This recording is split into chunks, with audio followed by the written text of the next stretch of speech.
All right, welcome to the MMA Power Hour. Feel the power. I hope you can. So glad to have you here. We have an amazing show, so let's jump on in.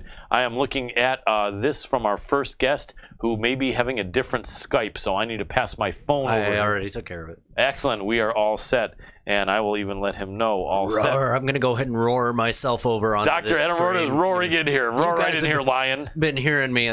We had a mic issue here for a second, but thank you so much for tuning in. And while Colin's handling some stuff over there on the phone, I want to go ahead and give a huge shout out to Fight TV for always putting us up on every week here live. We will always be exclusively here for the live show. So if you want to catch the news first, catch it here. And then you also have an opportunity to catch the replay every Thursday and Friday now over at the Hannibal TV on YouTube. You can just give it a nice search in the search bar, and it should pop right up.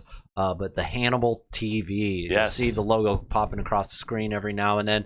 Huge shout out to Devin Hannibal over there for really helping us get the word out about the show. It means a lot. Devin Hannibal Nicholson. Yes, thank you so much, brother. Absolutely. One of our good Canadian friends there, eh? And another group of people that are really helping us get the word out and have been for about 2 years now, a little bit over, would be Combat Press. Go on over to combatpress.com. They've been feeding us news on our social media, and they keep me updated. If it wasn't for them, I wouldn't know what's going on in the MMA world because I'm so busy producing so many different things. But these guys literally have the best no-fluff news out there. And I want to say thank you to everybody that's tuning in. Marcus, we did see your question or asking for some insights from us. We'll get to that here in a little bit. And while Colin is the host and I'm kind of taking the reins, it's only because he was over there on the phone, so I'm going to pass it right back to you. Thank you so much, Dr. Adam Roorda. Appreciate your contribution. Glad to have you here, looking sharper than a tack, buddy.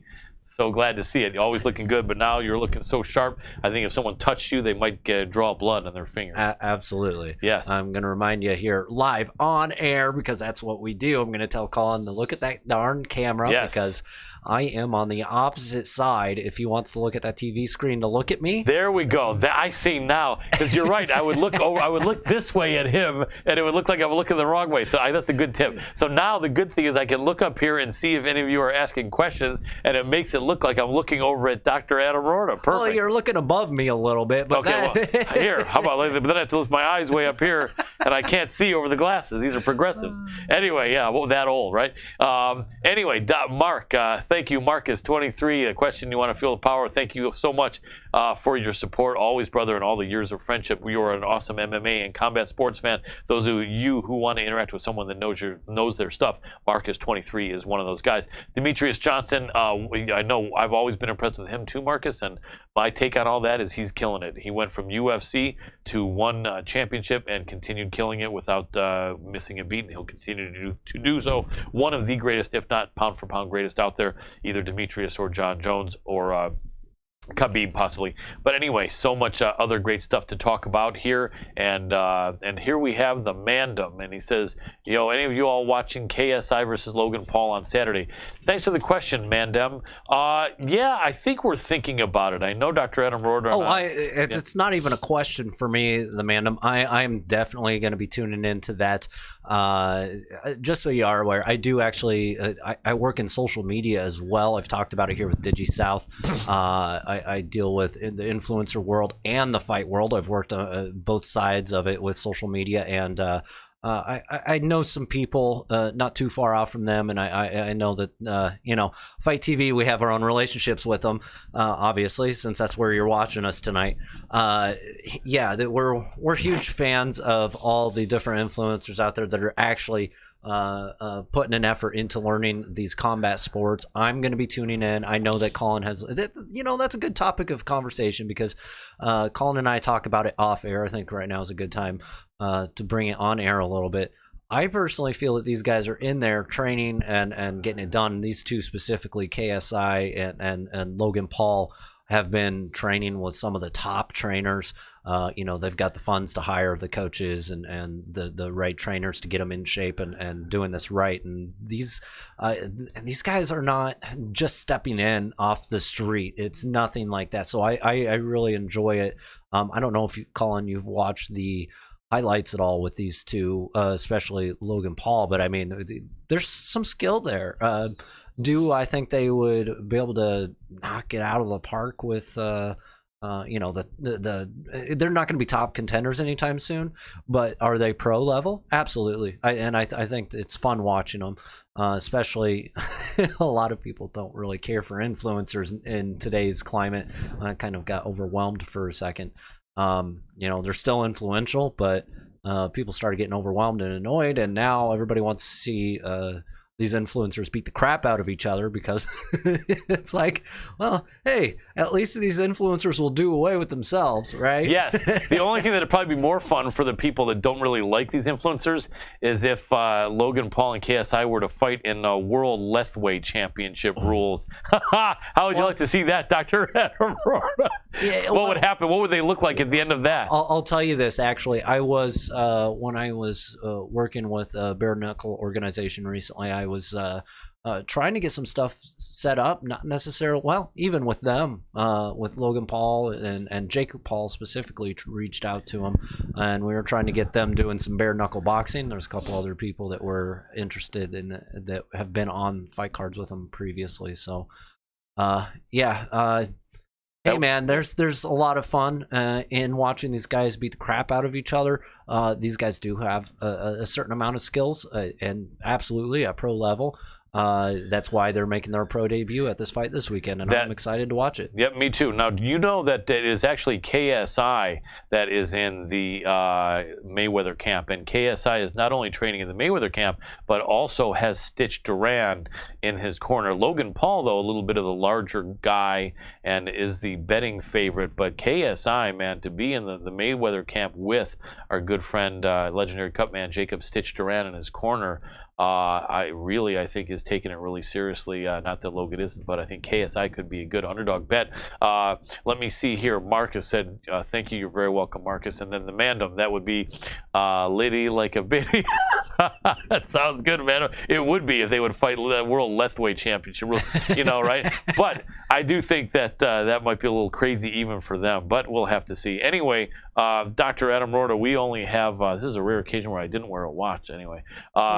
We're set up and ready to go. So but we're still early. We're still early. Yeah. So I'm not going to jump don't worry about that for now. But go ahead. World BMF title. The BMF title was won by doctor stoppage by Jorge Masvidal with the legendary Manos de Piedras. Hopefully my pronunciation was not too bad. Their hands of stone. Roberto Duran was in his corner. They're a legendary fighter. I watched fight many a time on TV, and I wish he would have had Roberto Duran put the belt around his waist, but it was The Rock, and I guess Masvidal's always been a big fan of The Rock, and The Rock is more famous nowadays than Roberto Duran. But anyway, interesting fight. The doctor stopped it. The doctor is now getting possibly death threats or other threats, and people are very angry at him, and kind of a fiasco there. But if you look at the stitches above Nate Diaz's eye here, and then below Nate Diaz's eye there, meaning gashes in both places, it almost seems like that could have been possibly a perfect storm for the eye possibly starting to come out of the socket. It was. They were concerned, and you really look at the photos afterwards. I think a lot of people jumped to the conclusion because there was not that much blood. Right. But, you know, they stopped the blood by packing it full of Vaseline and other stuff. Listen, that was a horrible cut. How many stitches was there altogether? Two of them. There's like 25 or 30 stitches here and there. Yeah. There was like 30-some stitches altogether. That is a massive cut. Yeah. Don't tell me that is something that any of you would be able to do.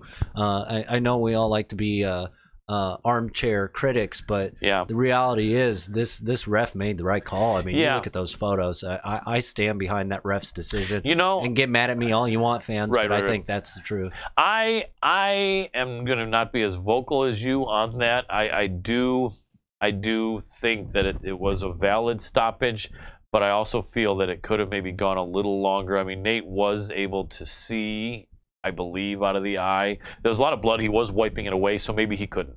But he said he had planned to kind of, stay in there and then start trying to take over in the 4th and 5th rounds. I mean, who knows? Anyone could say that. Although the gas tank of the Diaz brothers is so good that maybe that was it.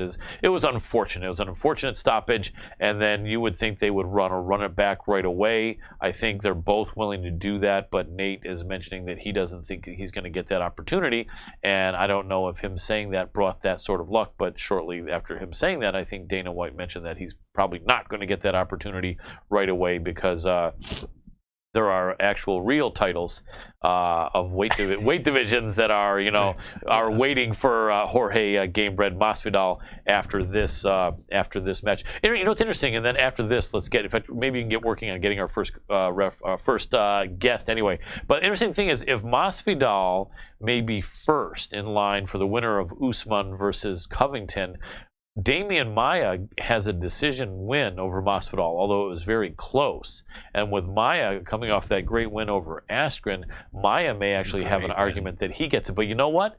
Whoever wins that has already beaten him. So I don't think he'll be able to have that argument, come to think of it. It probably will be Masvidal unless they want to give it back to Tyron Woodley. I don't know. Anyway, a lot to talk about. Amazing win by Darren Till, who came out afterwards, said he was terrified of that matchup with Kelvin Gastelum so much that he was even considering trying to back out of the fight, saying he had an injury. That's an honest guy. I don't know that I've ever heard a fighter at this high level say, I was so scared of this fight and this opponent, I was considering backing out. That's a very, very honest dude, and he looked really good. Some people say it was the worst Kelvin Gastelum against the best Darren Till. I don't know, it's possible, but anyway, are we starting to roar in, Dr. Adam Roorda? We got another minute. Real quick, I want to go ahead and say thank you so much again, everybody, for tuning in.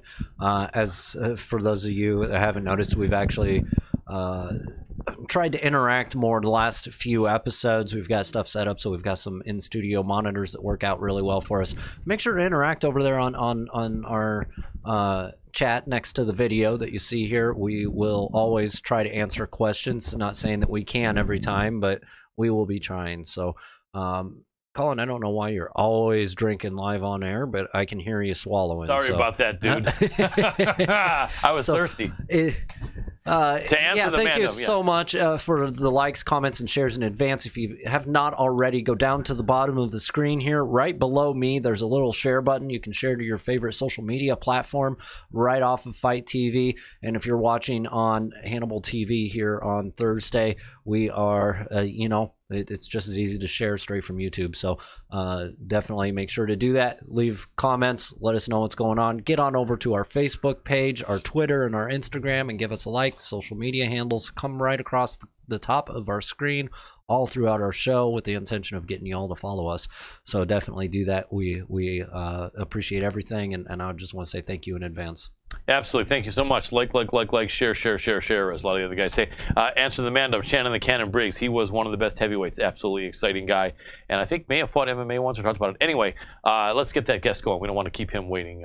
Dr. Adam Roorda, without further ado. Hello? Hey, SAYIF, can you hear me? Hey, what's going on, man? Everything good, man. All we want you to do when you can is hit that video button. Looks like an old camera with a line going through it, and then we will be 100% where we need to be, and then we will be perfect. Let me give you a proper introduction here, ladies and gentlemen. I'm so happy to have this next guest back on the show. He is the head coach of Fortis MMA, by many considered either the top or for sure one of the top MMA gyms in the world and the sport of MMA today. So happy to have the head coach of Fortis MMA, Mr. SAYIF SAUD, back on the show. Welcome to the show, SAYIF. Thanks for having me. Happy to be back. Thank you, my friend. So a lot of stuff going on, man. You have so many great guys and girls over there, and you were going around everywhere. Even when your arm was in a sling, you were taking airplane rides all over the place. All over the world. Yeah, man. Was that ever a thought? That was anyone saying, "Don't take airplanes, save your arms in a sling. You got to see, don't do it." I mean, was there ever a thought that you wouldn't go to these places, or was your thought is, I don't care if my head's in a sling, I'm going to be in my fighter's corners? No, I mean, look, you get these guys ready for war, and you're not going to leave them when they go to the battlefield. Hey, good luck. I'll just be back here, chilling at the castle. Right. I mean, all the preparation is for those moments. So it's time to go, man. It doesn't matter. It's not my first time in a sling either. All right. That's just the way it's got to be. And we had a real good run. I think we went in the sling. I think we went 7-1 or 8-1. So maybe I should just wear the sling all the time. I know. I was gonna say, man, yeah, you had an amazing record with that sling. I mean, you have an amazing record anyway. But yeah, it seems like everywhere the guy in the sling was in someone's corner, the fighter won. It was good. All about the sling. That was a trip, man. Yeah, I know that you were over there in Abu Dhabi. And that was a trip over there, man. Yeah, there was so many cool fights there, and it was definitely a pretty awesome experience. And I was on Abu Dhabi TV over there because I'm Middle Eastern, so they took such good care of me, and the food was fantastic. The people were fantastic. It got a little bit hot, the arena, right? But you know, Carlos fought a beautiful fight against a very tough opponent and ties him off. It was on a 7-fight win streak. So that was a challenging one that all week everyone's like, who's your guy fighting? I'm like, Tyson off. Like, you know, that subtle, like, oh, man, it's going to be tough. Yep. And I just have so much confidence in Carlos right now. He's really just hitting his prime, man. He's mentally such a giant. And we'll have some news coming out for him hopefully soon as well. So just right back to work, you know, it never ends. Absolutely. And I've been a big fan of his. Carlos Cesar Ferreira, right? Is the fighter. Yeah. Carlos Diego. Ferreira. That's right. Diego Ferreira. You can ask. Don't mix those Brazilians up, Colin. Definitely. You're right. There's so many great ones. And my teachers are Brazilian Jiu-Jitsu, you know, Paulo Thiago and Fabiano Iha, UFC legends. And so, I all respect to them and a lot of love. We fought Paulo Thiago. Sean Spencer did, actually. And, oh, wow. Back in the day, yeah, and what an awesome in Brasilia, actually. Oh wow, and, what an awesome guy! What a gentleman! And he had his little green beret hat on because he's an SF guy, which you obviously probably know that. Yes. I didn't know you were a student, but yes. And all of them, all week, they were all like following us around, and they were in full uniform and full regalia, looking at us, and we're like, man, dude, we better watch out. You know, see how this fight plays out. They had their guns and stuff, and they were really courteous, but it was just kind of funny because his whole crew was with him all week. And Sean won a great fight, and afterwards they were so cool and gracious and took a bunch of pictures. So he's a real cool dude, really great guy, Paulo Thiago. I'm glad you said that, and I can't back that up enough. I mean, man, he is one of the nicest guys out there. I see him 3 times a week, and and he was with the Brazilian military police BOPE over there. Yes. And in fact, our insignia for our class, Paulo Thiago Quevedo, which is the skull. And also called Paulo Thiago Martial Arts. It is the skull with and it's got fists with tape coming out of it, and the skull with the guns is actually the official logo for BOPE, the Brazilian police. Paulo, as a longtime member, asked permission before using this logo for his shirt in his school, and they gladly gave it to him. So, well, there are some rough and tumble guys up close, and you know, I saw him in action when he was still down there. So Brasilia was a really cool place though. So good experience down there. Had some good experiences in Brazil. That's good. I'm glad to hear that. Great people. And he's actually on the comeback trail. Paulo Thiago is he fighting again? Yes, he is. Yep. He's going to be fighting in Florida. I think it's Premier Fighting Championship. It looks like in about a month from now at 185. And that makes my body hurt just thinking about it. Oh yeah, man. He is strong as hell. I mean, he walks around at about 200 pounds. And I walk around at about 193 or 4, but he's 200 pounds shredded, and I'm 194 or 5, and I should be about 184 or 5. So, but still, he's not that much heavier than me. But when I roll with him, it's like I can't move him. Literally, he'll pause and hold a position. And I'm like, okay, which way am I gonna hip escape out of this? Which arm? Nothing. It's like trying to move a brick. That means you got the right coach, though. Yeah. Coach always has that old man coach trickery that you should know. Exactly. And I'm the older man than him, but still, he's got that strength. Doesn't matter. Yeah, Doesn't matter. He's the coach. Yes, he is. Yes, he is. It's always good. And so, speaking about being the coach, man, you're really killing it there. You've got a great team with you, and so many great fighters. Let us know which members of Fortis MMA have fought in the last couple of weeks, and who is going to be fighting in the next few weeks. Yeah, we had Ryan Spann and Alex Morono fought in UFC Tampa, and we also had worked with Eric Anders for for that camp as well, and all of them were victorious. Had some tough fights, and Morono had a barn burner there with Max Griffin, who I respect and think is such a tough kid. They had a war, and Span had a great finish over Devin Clark, I think, a kid that was coming off of a win against Darko. Yes. At 205, and Span has won 3 in a row. Morono's won 3 in a row, and Eric beat a tough guy from Rufus Sport as well. So, you know, we're 18-5 right now in Nice. 2019. That's amazing. And you know, what an amazing year it's been, and how many amazing memories there's been, and you know, we're just got our heads down and we're cranking. And you know, Jeff's got a big fight coming up with Mike Perry, and on that card is going to be stacked 245, and we just got to stay busy, man. So here's the deal. It's like I said, first you guys got to win, and you got to get on a streak, then you got to get ranked, and you just got to keep that ascension going. And there's really nothing to talk about until you get the belts and you defend them. I mean, and that's it, you know, and that's what people want to see. Even this weekend had a belt. So Yes. People want to see big fights. They want to see belts, and we're in a short attention span world right now. Nobody cares, man. Yeah. When you have that time out there, you got to maximize it with something awesome, and so many awesome fighters now. I mean, just look at this card this weekend. Yeah. What an unbelievable card it was. So, and you got to make your statement and then just get right back to work. So that's what we're going to do. Absolutely. And you're doing it very well, I may say. Thank you very much. I appreciate that. Not a problem. So let me ask you, the BMF title was on the line. They actually created the belt. Apparently it's worth about $50,000. Hopefully, right? Hopefully Jorge Masvidal never has to sell it, but I would imagine down the line somewhere that would be something that could be possibly getting 6 figures.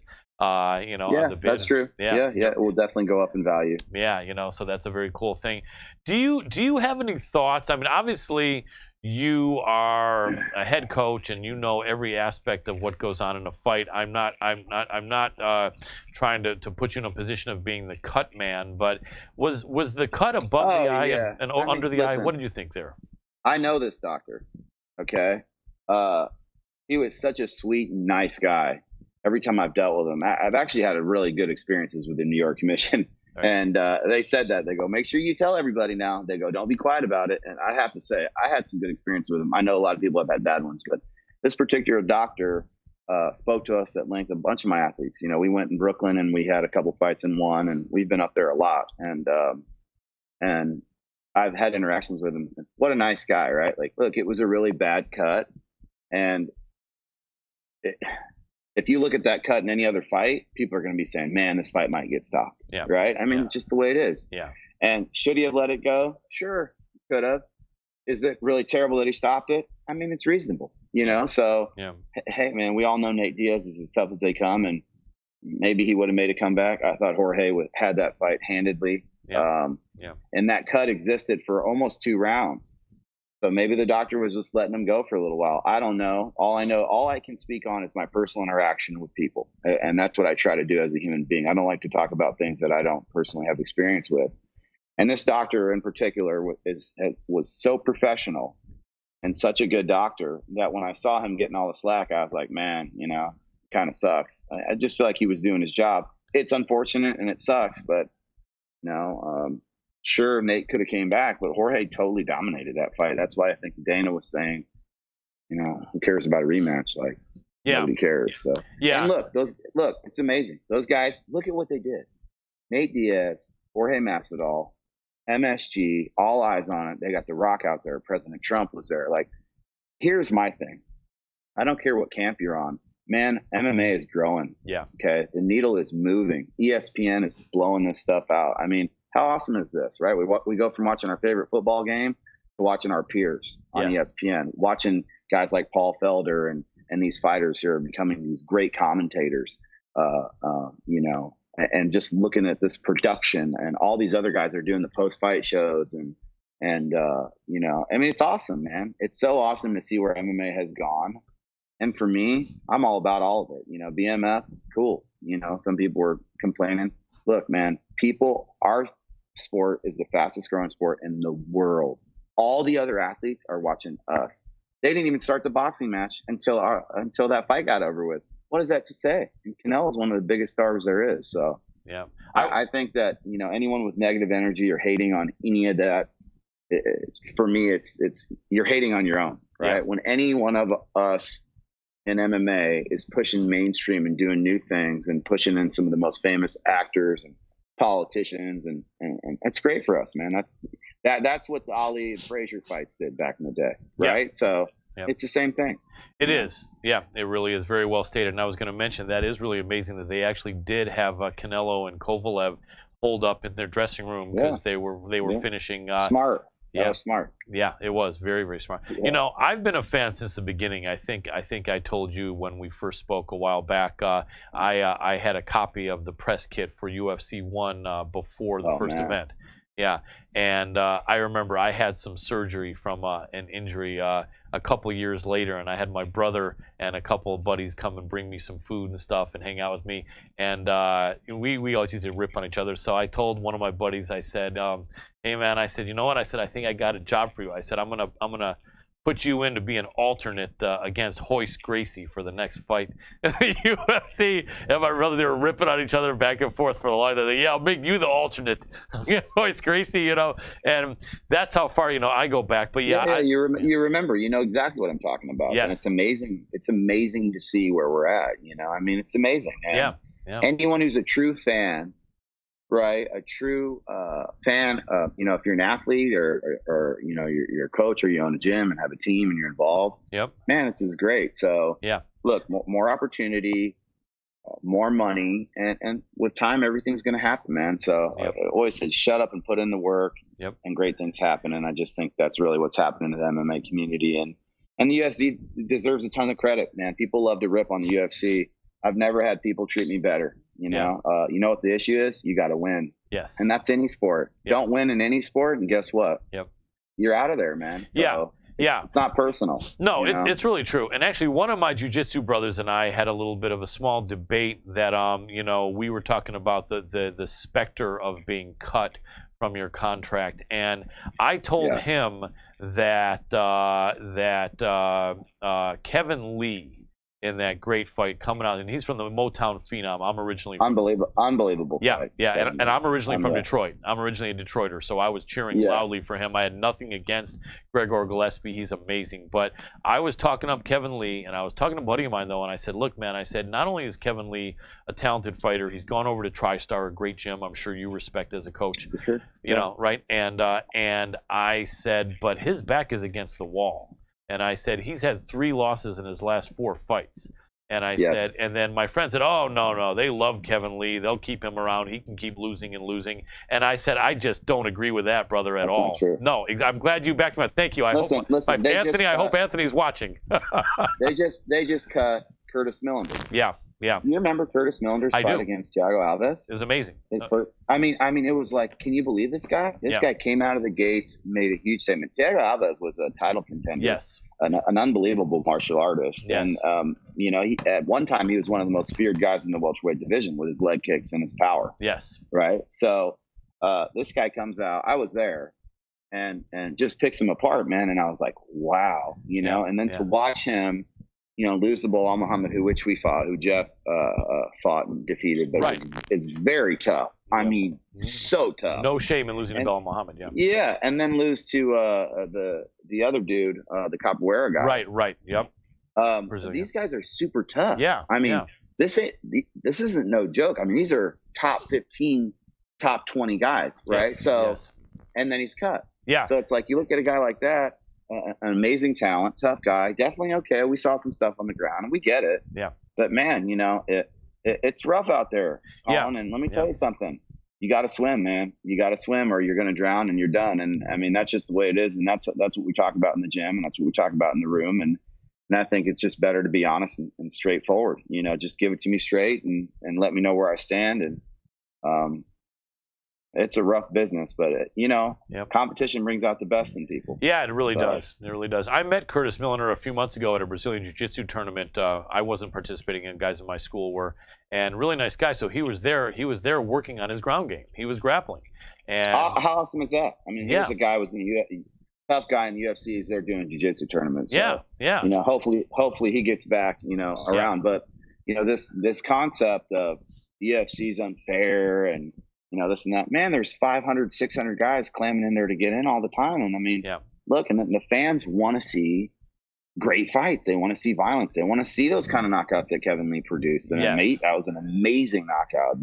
That's what people want to see. Yeah. And so everybody's under pressure, right? I mean, the UFC wants to produce. The matchmakers want violence. Like, I don't know why everybody can't just call it for what it is. No one talks about the NFL and says, these contracts aren't guaranteed. Oh, what a mockery. Oh, the NFL's the worst. I mean, listen, guys get signed for millions and millions of dollars and then get cut, and you never hear anything about it, and they don't get anything. Yeah. So they have the players union. I get it, but NFL's been around forever. So I as long as we're trending upward, right, and we definitely are, and things are going up and things are looking good, man, let's just be positive and keep going, right? Sure. Does everyone want more? Hey, yeah, great.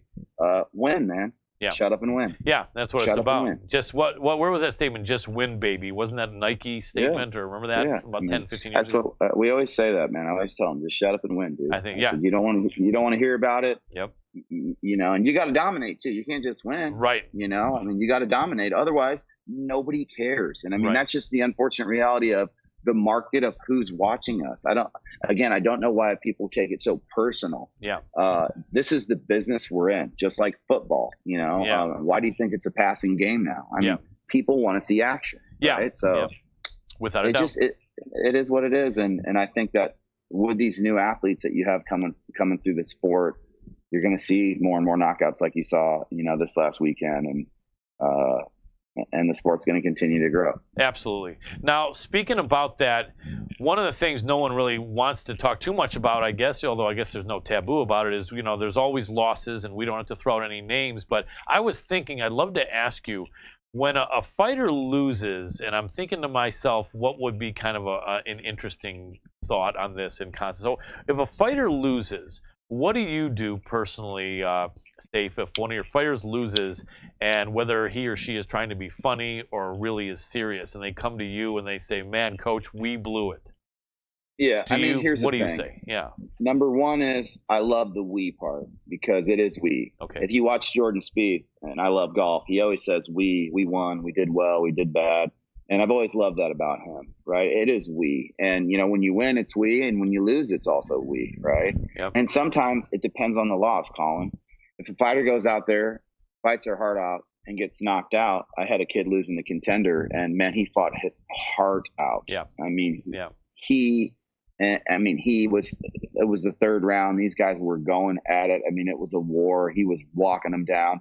Got caught with an amazing flying knee. It was an unbelievable flying knee. And he had his head down and had his jab out. What are you going to say to that kid? I went out there and gave him a hug, and I said, I'm so proud of you, man. What can you say? The kid's a warrior. He did his job. He got caught with a round, he went down, and it's going to happen. Now, if you have a fighter who could have done more, or a fighter that doesn't listen, or a fighter who makes mistakes, doesn't follow the game plan, that's a different conversation. Yeah. Yeah. And I think it's all relative to the situation, but I believe in direct communication. There's just no time for bullshit. Right. There's really not. And not in this sport. Not in this sport. Yeah. There's just not. One split second, right, off focus from either the coach or the athlete can result in disaster. You think Gregor Gillespie, that poor guy, just a natural reaction for him to dip to the right and kind of put his hands away, right? Yeah. He was trying to get away from that cross, and he just kind of dipped a little bit, and, man, Kevin Lee just picked up on it through his peripheral vision, and bam. And he throws that left kick all the time. Yeah. He's been doing that forever. Yeah. He's been throwing that left. He loves that kick, as you know, if you've watched him a lot. Yeah. And he just timed it perfectly. One mistake. You think Gregor Gillespie did the whole camp doing this? No. He just had a human reaction. Yep. Right. So, and the guy's amazing, was undefeated, 13-0. So you've got to really impart in your athletes the focus that needs to take place between those 15 minutes or those 25 minutes or those 2 minutes or those 38 seconds. It doesn't matter. They've got to be completely focused. I always say the fight is not over until your hand is raised. Until your hand is raised. Yep. Not even if the judges are deciding, hey man, you better look like a winner if it was a close fight. Yeah. The fight's not over yet. Right. Absolutely. So I think there's learning lessons in each situation, and I think that per athlete and per situation is going to have a different response. Makes sense. How often do you think the following conversation would take place in a room between a fighter who just lost and a coach? The fighter comes in and says, "We blew it. It didn't work, and I don't know what happened." And the coach says, "Well, you know, if you would have listened to me when I was telling you to do so and so," and the fighter says, "It wasn't working." Is that something that goes on? I would doubt it goes on in your camp, but is that something that you think goes on a lot? And what happens? That don't really go on in my camp. Here's the deal. When you have so many people who win and so many game plans that work and have so much success, right? Right. It's hard to go out there if you don't do your job and start pointing fingers, right? I mean, listen, we're real transparent and clear here, and you got to take ownership. It doesn't happen a lot. And you know what? It can even happen. I had a kid in LFA that took a little bit of a break, a little itty bitty break for like 20 seconds, and it cost him the fight. Right. And that was many fights ago. He's won, and he's fantastic. He's like 7-1. Right. I bring it up all the time. I'm like, I hope you don't ever forget about that little break that you took. Yep. He didn't even quit. He just took a little 20-second break, but the round was close. And I think that's why he lost that fight. Yeah. So, it really depends on the situation, but athletes don't talk to me that way. Everybody knows that. Everyone knows how I coach. Everybody knows how I am. I mean, what you see is what you get, and that's just that's Joker stuff. Yeah. Having athletes talk back to their coaches and their coaches cowering around, and athletes don't respect that. Yeah. Listen, I coach with what I responded to, and when I was a fighter, man, I wanted my coaches to lead me, man. I wanted them to lead me. I wanted them to, I had Mike Van Arsdale as my wrestling coach. Awesome. National champion. Yes. At Iowa State, a World Cup champion. This guy had been in wars, fought Wanderlei Silva, no gloves, Randy Couture. He's a legend, right? Absolutely. When Coach Van would tell me to do something, man, I would do it because I respected his accomplishments. Yes. And that's what coaching is, right? I mean, don't give it to me soft. And look, I still respect Coach Van Arsdale for his athletic. I mean, he's a national champion. What else can you say in wrestling? I mean, unbelievable. Absolutely. So, hey, guess what? I've accomplished plenty. I'm not going to sit here and talk to some 25-year-old or 27-year-old, oh, hey, tippy toe around. No. And I think when you have a lot of success with multiple fighters who you've built yourself, it kind of changes the scope. All of our fighters we've built, right? I mean, we build them. We don't really import a lot. We've got Uriah Hall, who I love to death. Yes. He's a special case. Yep. But most of our athletes, I mean, we build them, from pretty much zero pro all the way to the UFC. And I think that you develop a really strong rapport, and it's almost like disrespecting your dad, man. You can go ahead and do it, but everybody knows you're being a punk. Yeah. You know what I'm saying? So 100%. And I think certain coaches have that respect level. And for me, I don't operate in any other, forum. And I don't think you can bring the best out of your athlete. Look at George St Pierre. Yeah. One of the best athletes we've ever had, one of the most respectable guys, goes and gives his belt to his coaches and to, his family, and really high level guys tend to keep that respect from what I've seen. Yeah. DC, John Jones takes all these pictures with his team. He's always talking about my team, my team, my team. He kneels down and lets all of them stand behind him. There's a reason behind all that. Yep. Right. No matter what he's doing in the room, he always shows that respect, at least outwardly. So I think it says a lot about the athlete as well. Yep. So, you're the only person in there, man. You got to take ownership. Absolutely. Very, very well put. Question for you. When you were in Abu Dhabi, you mentioned your Middle Eastern background. Was there any coaching from the opposite corner going on that you could understand in their language that you were able to use for your guy? Problem is, Kaisimov is he's Russian, so I don't understand any Russian. I think he might be Dagestani, but I didn't understand what they were saying. I think he had some guys from Tiger Muay Thai actually in his corner too. So I don't pay attention to what the other side is saying. Makes sense. So it wouldn't matter if you understood or not. No, look, we have a plan, and we've got to. I'm not going to be sitting here. Right. Jab. Right. Right. We engage, and we have a system. We use codes. We use numbers. We use keywords, and we change it all the time. It's constantly rotating all the time. So it's almost like a playbook that you really kind of have to be focused on, because we change it constantly, right? Because people are going to listen to it and hear the call outs. And sometimes we switch the codes around to try to confuse the other side, actually. And we've had some success with that. People thinking that we're going one way, and then we actually go the other way. because we use the same code from the last fight. So I'm trying to keep track of my playbook. Yep. So I'm not really focused on anybody else. But no, I didn't understand any Russian. No problem. Makes sense. Makes sense. The one thing people don't know, or some people don't know, is that there are codes used. A lot of times you'll hear different words being yelled out or shouted out, because the microphones at certain events are louder than others. Sometimes we're not hearing a coach say anything. A lot of times, as you probably know, on TV. But then sometimes we are. And a lot of you guys watching and girls watching may not know that they're not necessarily wanting to say step to the left, get outside his foot, Fire right? the right hand. Right. The right hand. Yeah, so they'll say some other word or code that means to do that. I remember, I think that first kind of came to fame, if you might remember, SAYIF, is with Mike Tyson. Remember, like Kevin Rooney or Teddy Atlas yelling out 1-3-4, 1-3-4, something like that, right? And he'd come in and throw that combination with that uppercut at the end. And so that's a cool thing. The codes. It's cool when it works. With Jeff Neal, we hit that 0, and he had that knockout against Frank Camacho, who I love to death. And I hate bringing that up because I love Frank Camacho. But, it was a 0-0 code. And then Alex Morono hit the code on camera this time, made me look real smart. In this last UFC Tampa, I was giving him the code, and then he ran with it and threw the kick and got the knockdown. So nice. And I always tell him, hey, when you listen, you win. Yep. Right. And here's the deal, right? They're in the war. The bullets are flying, right? They're tunnel vision. We're sitting there. We've got the whole view. We've got everything, in front of us. We've studied the tape. Our heart rate's not as high. We're sitting down. We're relaxed, right? That's your job, is to be the eyes in there and really kind of try to give your athlete, whatever advantage you can. And I think it's something I take it very, very seriously. And I think that it doesn't matter how great your camp is. If you're a terrible corner, then you're kind of a burden. If you go in there and confuse your athlete, or you don't see the greens for what they are, or you tell them one thing and they do something else, you've got to analyze that yourself, because that's your job. And here's how I look at it. I'm the head coach of a big team, and I'm the boss, and I can't mess up. These guys they're all players on that team.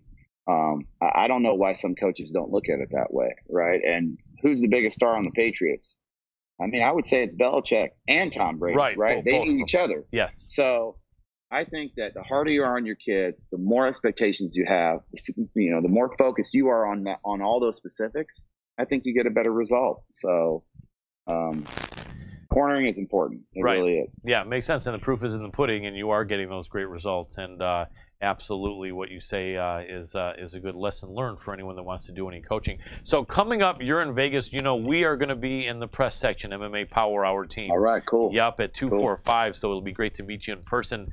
And absolutely. And Jeff, one thing I'll throw out here that's interesting, but it might as well throw out there for the public to know, and you probably know this, SAYIF, but anyone in the press section is, when they're sitting cage side, is not allowed to be cheering for any fighter. I don't know if you knew that. You probably did, right? Yeah. So, of course, so I was sitting here thinking, man, but these fighters that I like, that are on my show, and that are, so I just, but the bottom line is, I always tell people, that's the case. I'm not going to be able to do anything, but just know I'll be cheering. Right, but just know that inside I'll be cheering for Jeff.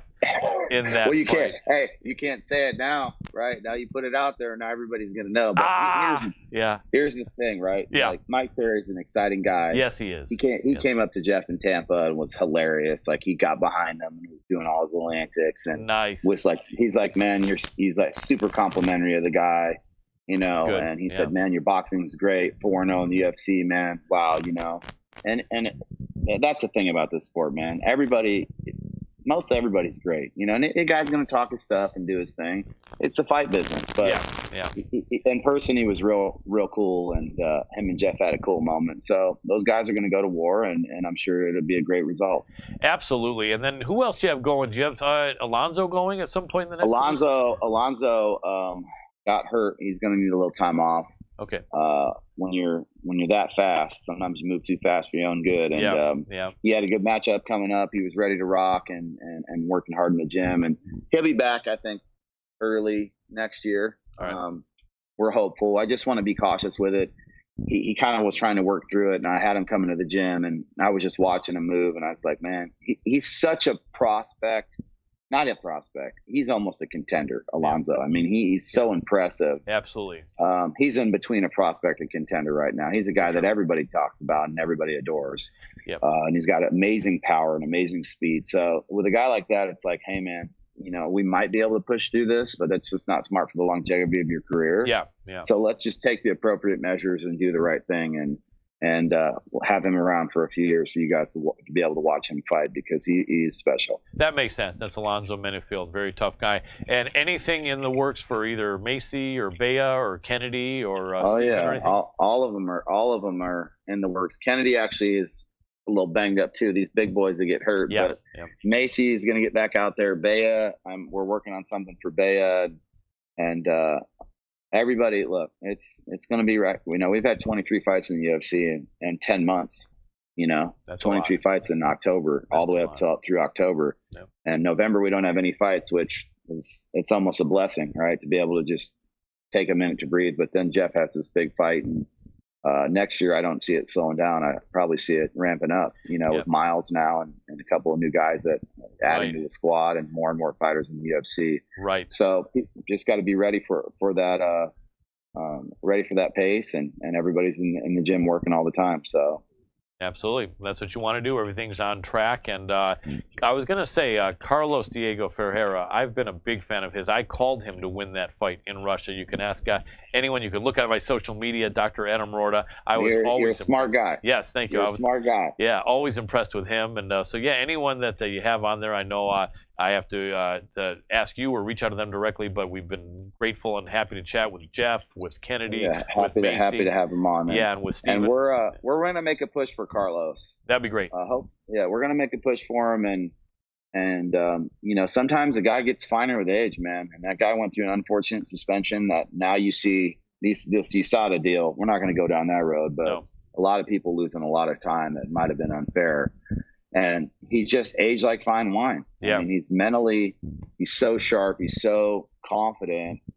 He's dangerous in there. And, you know, he's ready to tango. So I'm happy to get him in there early next year. Yeah. Hopefully. That's awesome. I don't think he'll be an underdog again anytime soon. I think that last time. You never know. Yeah, it's possible. But what an amazing team. You got a murderer's row over there. You're welcome. And you're the head murderer as far as killing it and doing well in this sport. And, I appreciate it. Yeah, really appreciate you jumping on, the great work you're doing, and the great insight you shared here about coaching and our sport of MMA. Thank you very much. You're very welcome. Great talking to you, as always, Safe. Keep up the fantastic work. Appreciate it. You're welcome. Talk to you soon. Take care. Have a good night.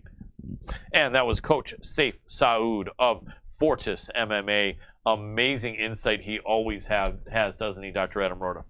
Absolutely. I love how he just kind of took things just straight in there with the MMA in general, and how it's just rapidly growing. I mean, guys, this is probably the fastest growing sport out there. You know, I'm involved with social media marketing and marketing in general, and I can tell you the numbers don't lie. It is the single fastest growing industry, only behind, like, I would say, technology with anyways, artificial intelligence and augmented reality are the two industries that are ahead of UFC I put on it in its own category because it's just growing so rapidly. Yes. With what he's saying, listen, we're reaching a lot of milestones, but those what Safe was touching on was really minuscule compared to the reality of what's really happening numbers wise, with ticket sales, all these different venues and excuse me, promotions just really drastically going up in numbers with sales. Oh, absolutely. I got the hiccups. No problem. Absolutely. Well stated, Dr. Adam Roorda. Whenever you're ready, we can roar in with our next guest. And yeah, SAYIF SAUD, amazing guy, amazing coach. Such a pleasure to talk with, and really good interviewee. I mean, I you know, everyone does a good job, but you know, some people have more things to say than others and have more passion about what they're saying in some instances and not. But what a well-spoken guy. Safe is, and always just an easy person to interview and just a pleasure, and helps you know, to make the segment even better. So thank you so much, Coach SAYIF SAUD, head coach Fortis MMA. Do I have the right person next? Yep, yeah, you okay. do. Just making sure. Yep. Making sure. Yep. So I cannot sing, boys and girls, but real quick, I want to give a huge shout out to New You. You just saw it right on the bottom of the screen. Go on over to newyoupro.com to get yourself some amazing CBD or products, or hit Yep. Colin up directly. He can help you out with that. Yep. I'm not sure if there's discounts involved or what, but definitely reach out to Colin and talk to him. You can hit him up on social media and get your CBD products directly through him.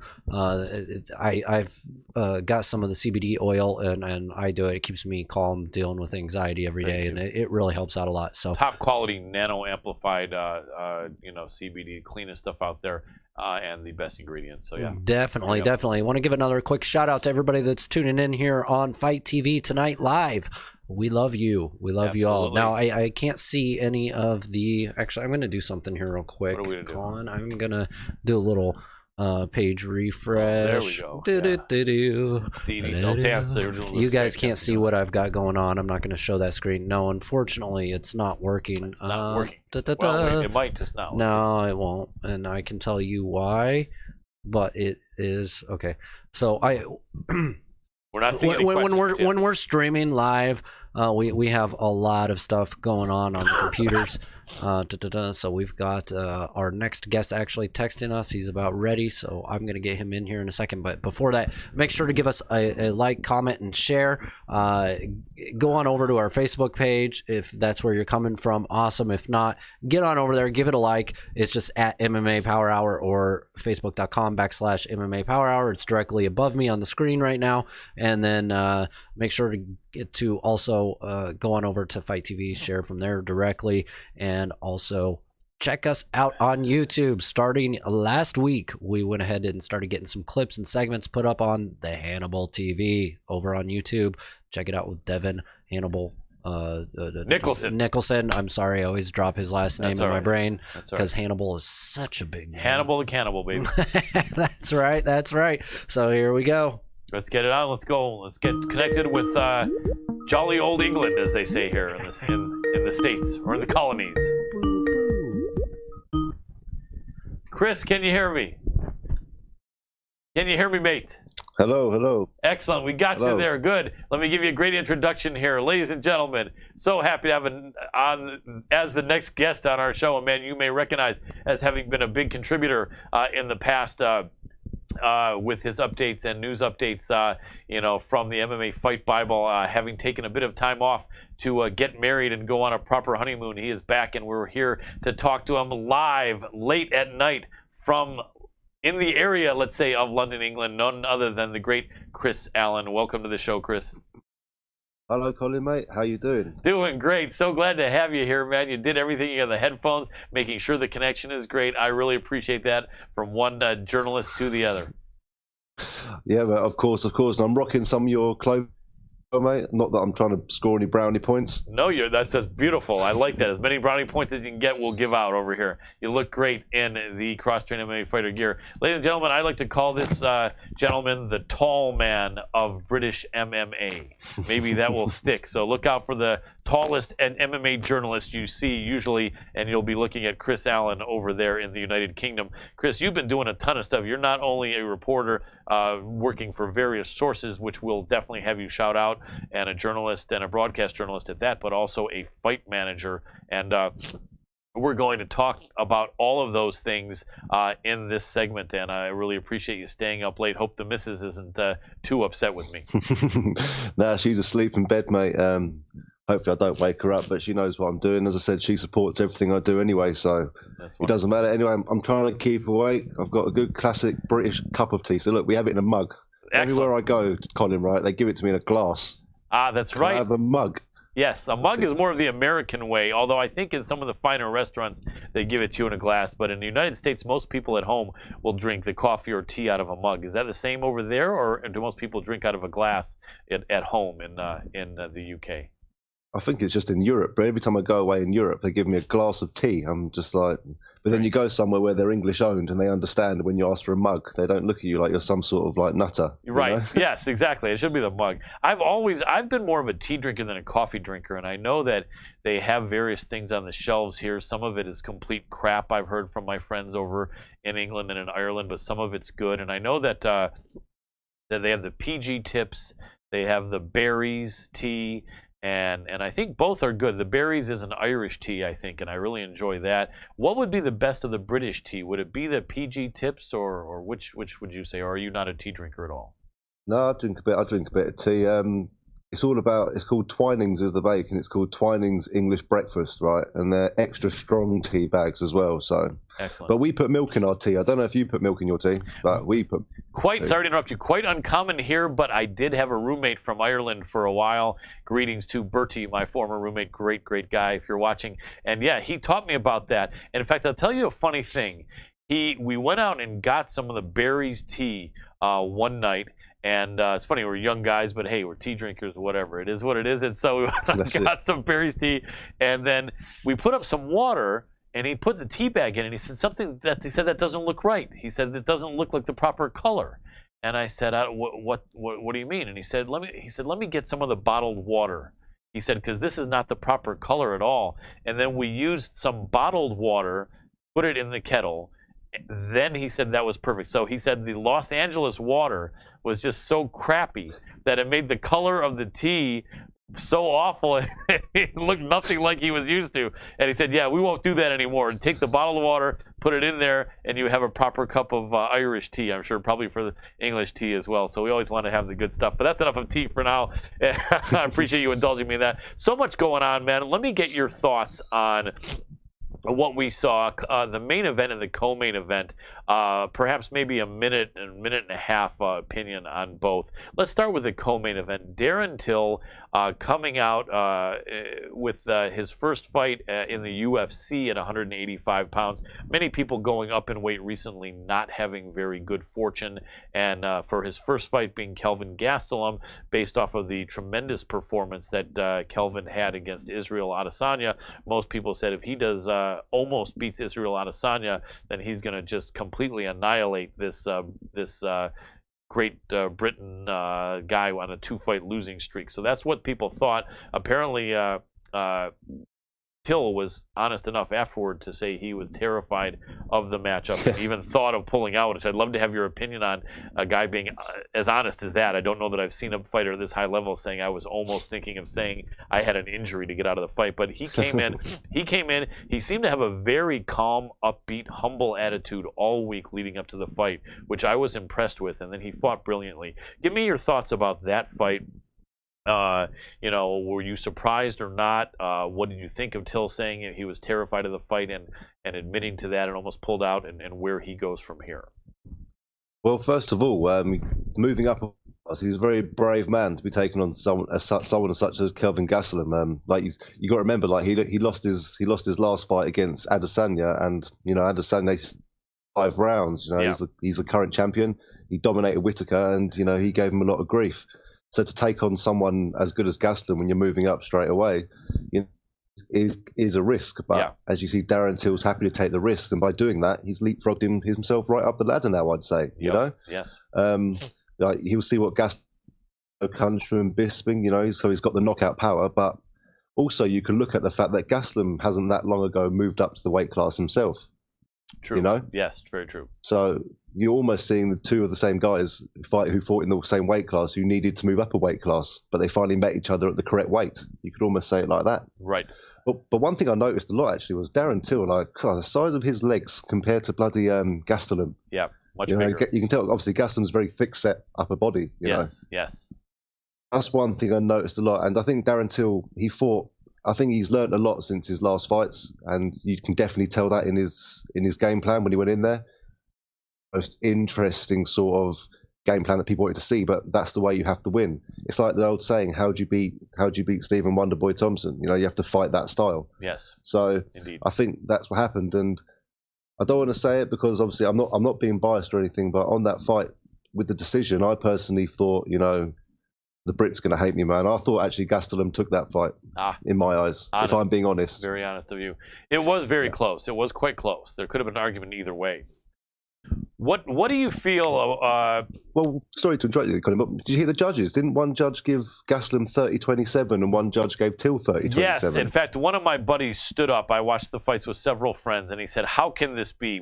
How does this continue in MMA judging where one fighter sees it as a shutout for one judge sees it as a shutout for fighter A, and then another judge sees it as a shutout for fighter B. Something's wrong. They're not watching the same fight, or the criteria is not clear. Yeah, that was definitely odd. I don't know how that happened. I thought it was definitely a close call. What do you think, though, about some of the people that are saying maybe Gastelum fought just was off? Or, I mean, this is something I've noticed in combat sports, having been a big boxing fan prior to MMA and still remaining a pretty good size boxing fan. Once in a while, you see a great fighter show up and fight far inferior to what they normally, how they normally perform. But you never know. I mean, is it just somehow it was a really off night, or was it their opponent that just had a great night, or was it both? What would you think? Obviously, as you mentioned, being unbiased, for the British fighter, mentioning that you thought he perhaps had lost that fight, but was Gastelum just performing very poorly? It was a very hard weight cut, and so a lot of people will mention that, But yeah, well, how much of it? He made it to the weight class below, like he did some of the time, so right. It should be easier. It should be. What do you say, though? Was this just an exceptional performance by Till, a garbage performance by Gastelum, or were they both actually performing adequately, in your opinion? Both fights took a while to get used to southpaw versus southpaw. I think that was quite obvious at the beginning of the fight. You know what I mean? It looked quite odd watching it from our point of view as well. It was being sort of stance. And also, I think Gastelum took Till for granted a bit, actually. I think he thought he'd walk through Till. Yeah. To be honest with you, he saw him as a bit of a... Yes. Even though he was only moving up to the weight class. But, Till didn't lose badly. It was a very, very close fight. I would have given it 29-28 to Gastelum, personally. But again, it depends the way you score the fight. You've got judges in there who are scoring it complete opposite of each other. So, I'm sure a lot of different people, but there's not a lot of people complaining that was a bad decision. So maybe it's just me. Yeah, it was close. And, big respect to both fighters. I think Gastelum will be back. He's on his first 2-fight losing skid in quite a while, I think. But I think he'll be back stronger. And Till, I think, really just came into with a good attitude. You know what's interesting? Darren Till is a young guy.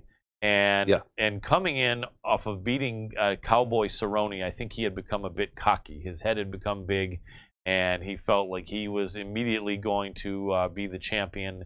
And then he got taken down a notch by Tyron Woodley and then by Jorge Masvidal. Now it does seem like he's got quite a bit better an attitude, more humble, more mature, and I think this will serve him well, and I think he will now do very well in this sport. Whether he'll be champion or not, hard to say, but I think he's a tough fighter, and he's a decent size middleweight. You see how big his legs look. Yeah, man. He's fairly tall. He looked good. Yeah. He looked good in that fight. He did. Looked healthy. He did. Now on to the BMF title. Maybe only about 2 minutes or so on this, but yeah, maybe 2-3 minutes. So Nate Diaz and Jorge Masvidal. Did you have any thoughts going into this fight as to who would win?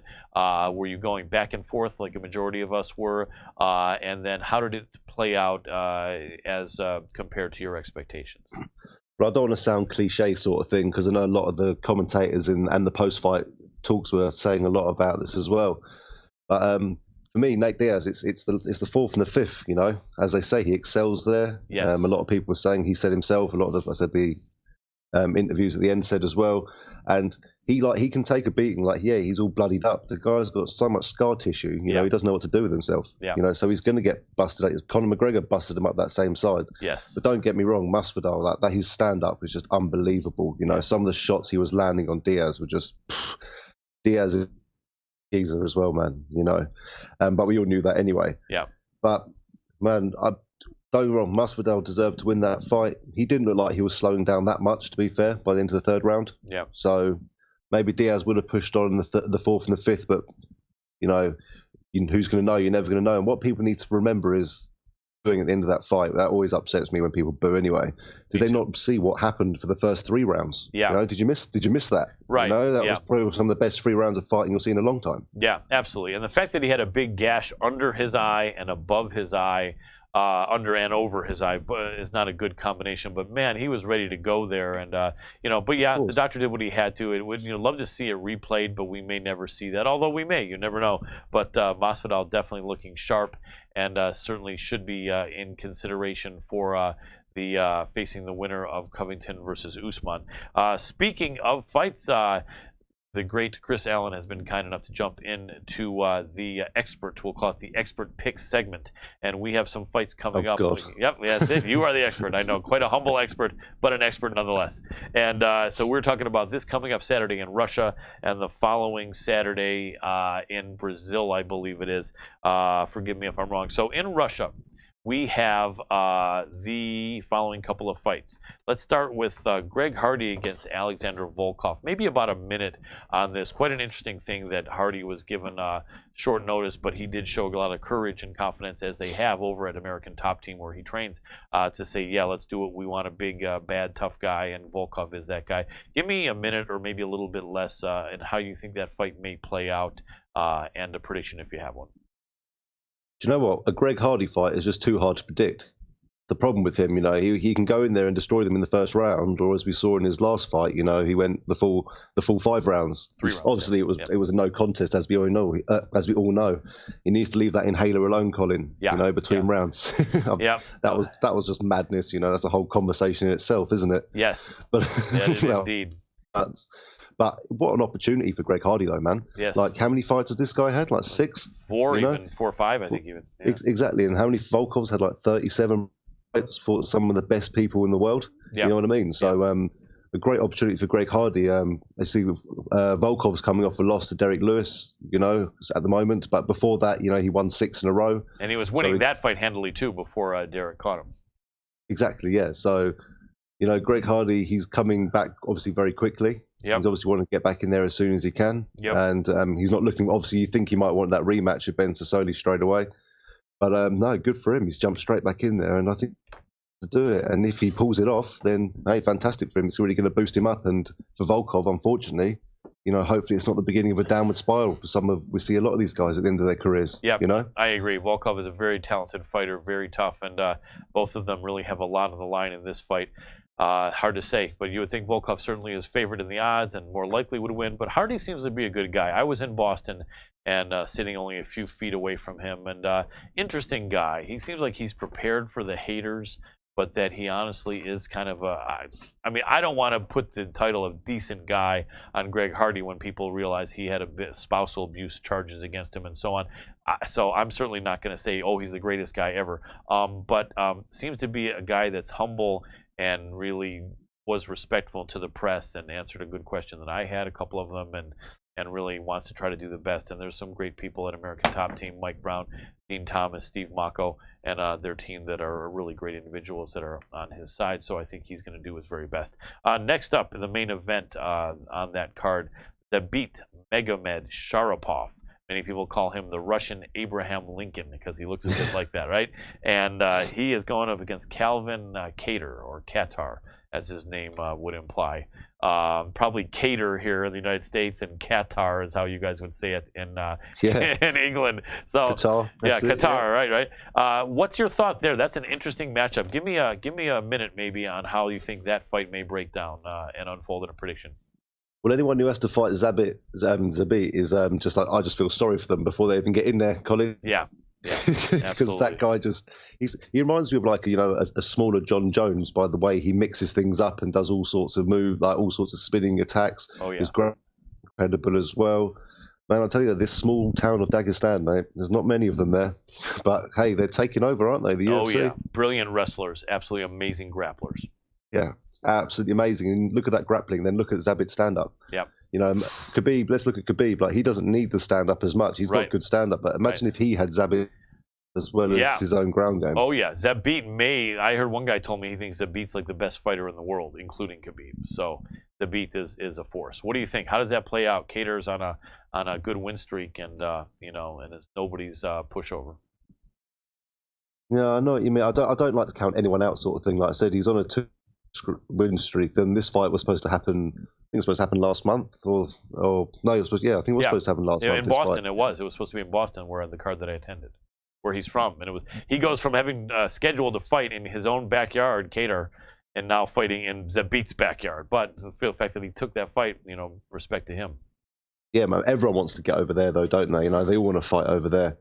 And but got to remember, he had a great Calvin. He had a great fight. You know, he beat the tough Ricardo Lamas in, you know, in his last fight. Yep. So this is going to be a very interesting one. But again, I just think the thing actually I've noticed with Zabit is, though, you know, he looks incredible, but then at some time, complete opposite. You know, it's like he really slows down, and I don't know if he just if it's cardio or whatever, or if it's just a game plan to draw his opponent in. I'm not sure, but I think around it's when Zabit is a lot more vulnerable, to be honest with you. Yeah. But personally, I think he's going to outpoint him, if not finish him. But if I was a bet, I'd say Zabit takes us to a decision. Yeah. I think you're probably right. I think Kadar is live, and it's going to be a better fight than some people think. But yeah, Zabit looks like he is just, you know, a future champion, or for sure, and he may get the title shot after this fight. The winner of Volkanovski and Holloway would be amazing. Yeah, man. So that will be great. Okay, let's jump over to the next week. We got a couple more here,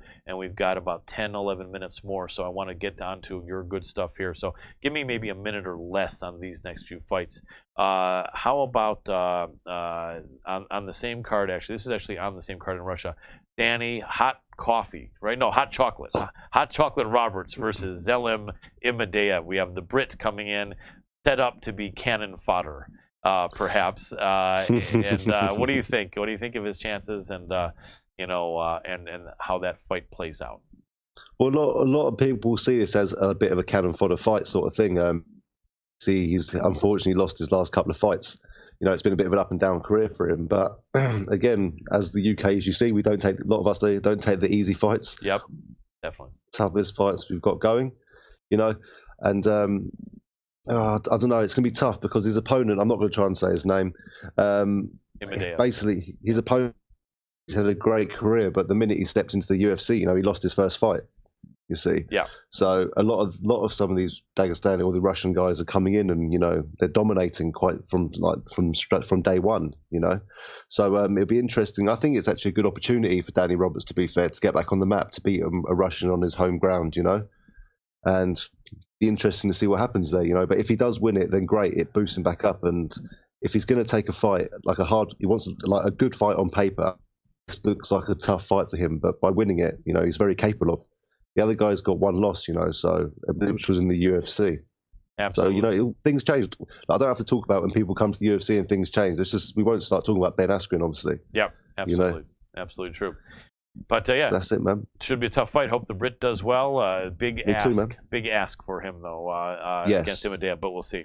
All right, following week we've got two more. Shogun against Paul Craig, our mutual friend John McElroy, who will get on the show to make things equal. You're both wonderful contributors to our show, but your good friend and mine, John McElroy, is a training mate in Scotland, is the great Paul Craig. How does he do against Shogun? And give me maybe only about a minute or less on how you think that fight unfolds in a prediction. Okay, well, straight away with Paul Craig, he's the most unpredictable fighter. Okay, he could be losing 1 minute, and before you know it, you've been pulled into a submission. Yes. You know, we've seen him finish fights by submission within the last few seconds, the last minute. You know, that's sometimes the way he fights. He's a tough Scot, as we call them, you know? Yes. Keep coming, you'll keep plugging away, he'll never give up until you really have to knock him out.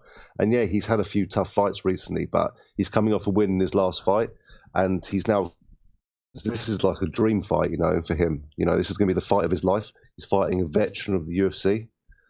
Shogun's coming off a win himself against Tyson Pedro, you know. Yes. So, man, what an opportunity, you know, and it's great to see someone from the United Kingdom, you know, to take on someone like Shogun. You know, we had Bisping take. The second time was a bit better, you know.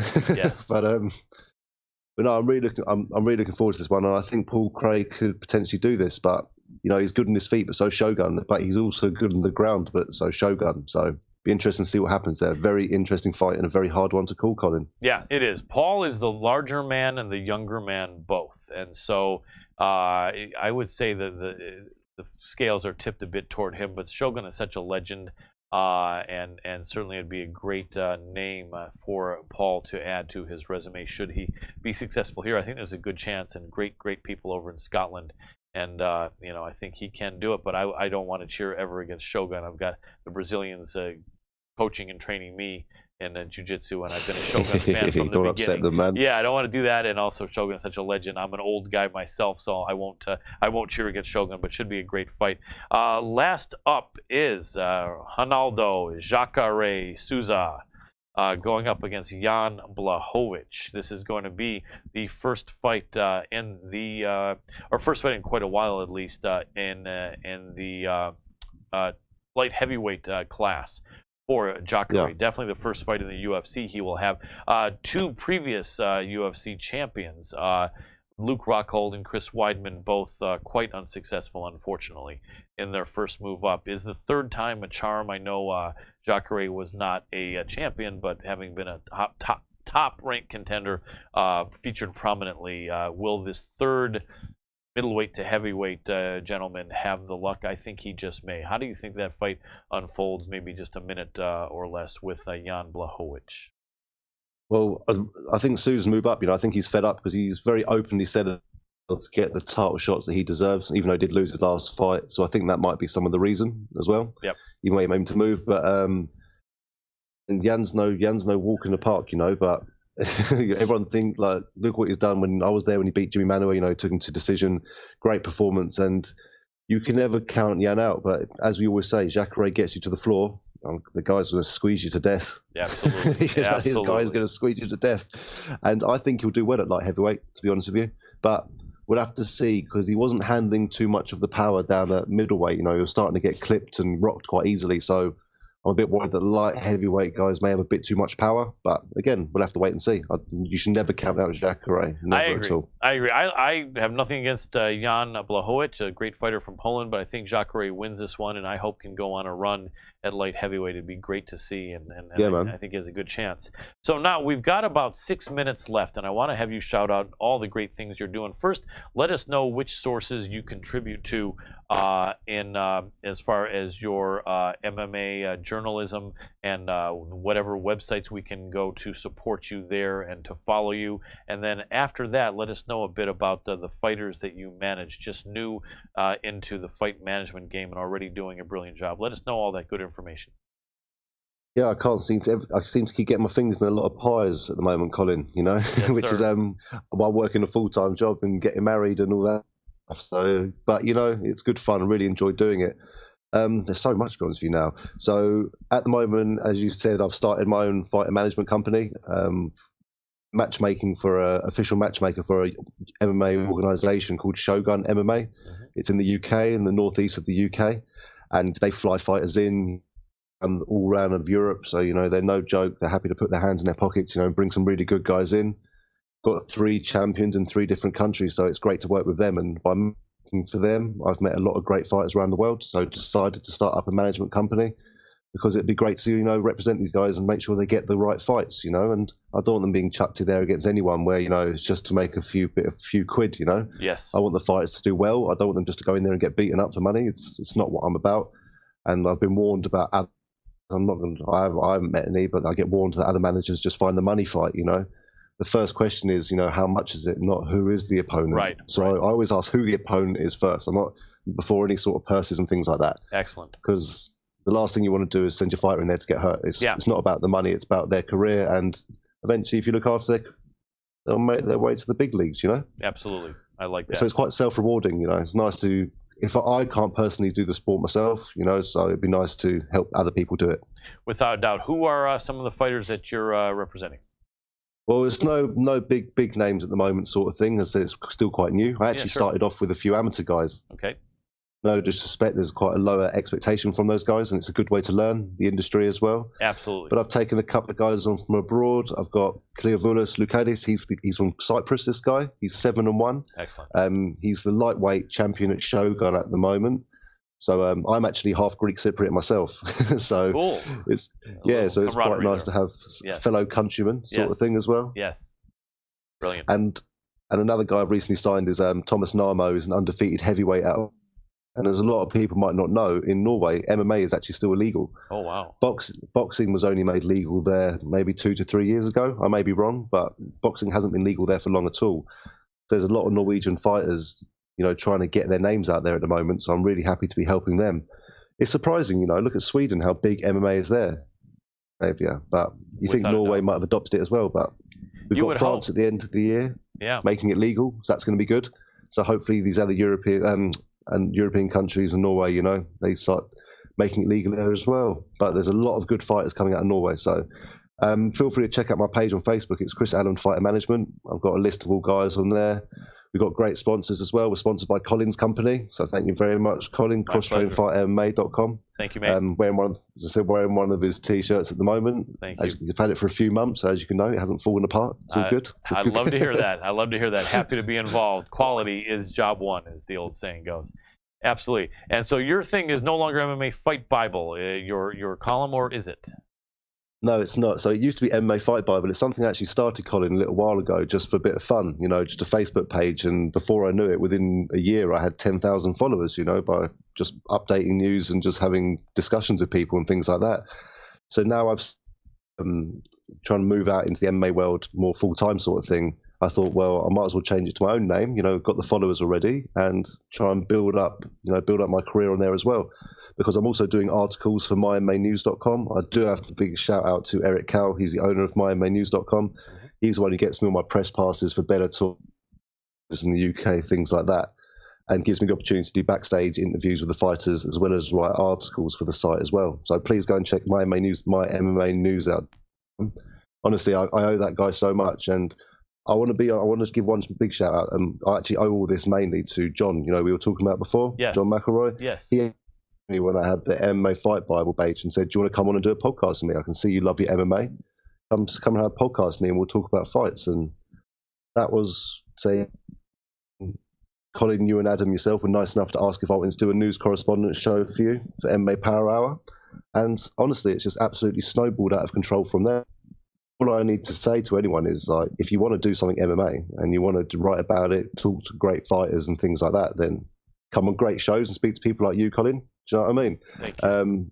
It's not hard. It's just got to put a bit of work in. You can do it in your evenings, a couple of hours a night.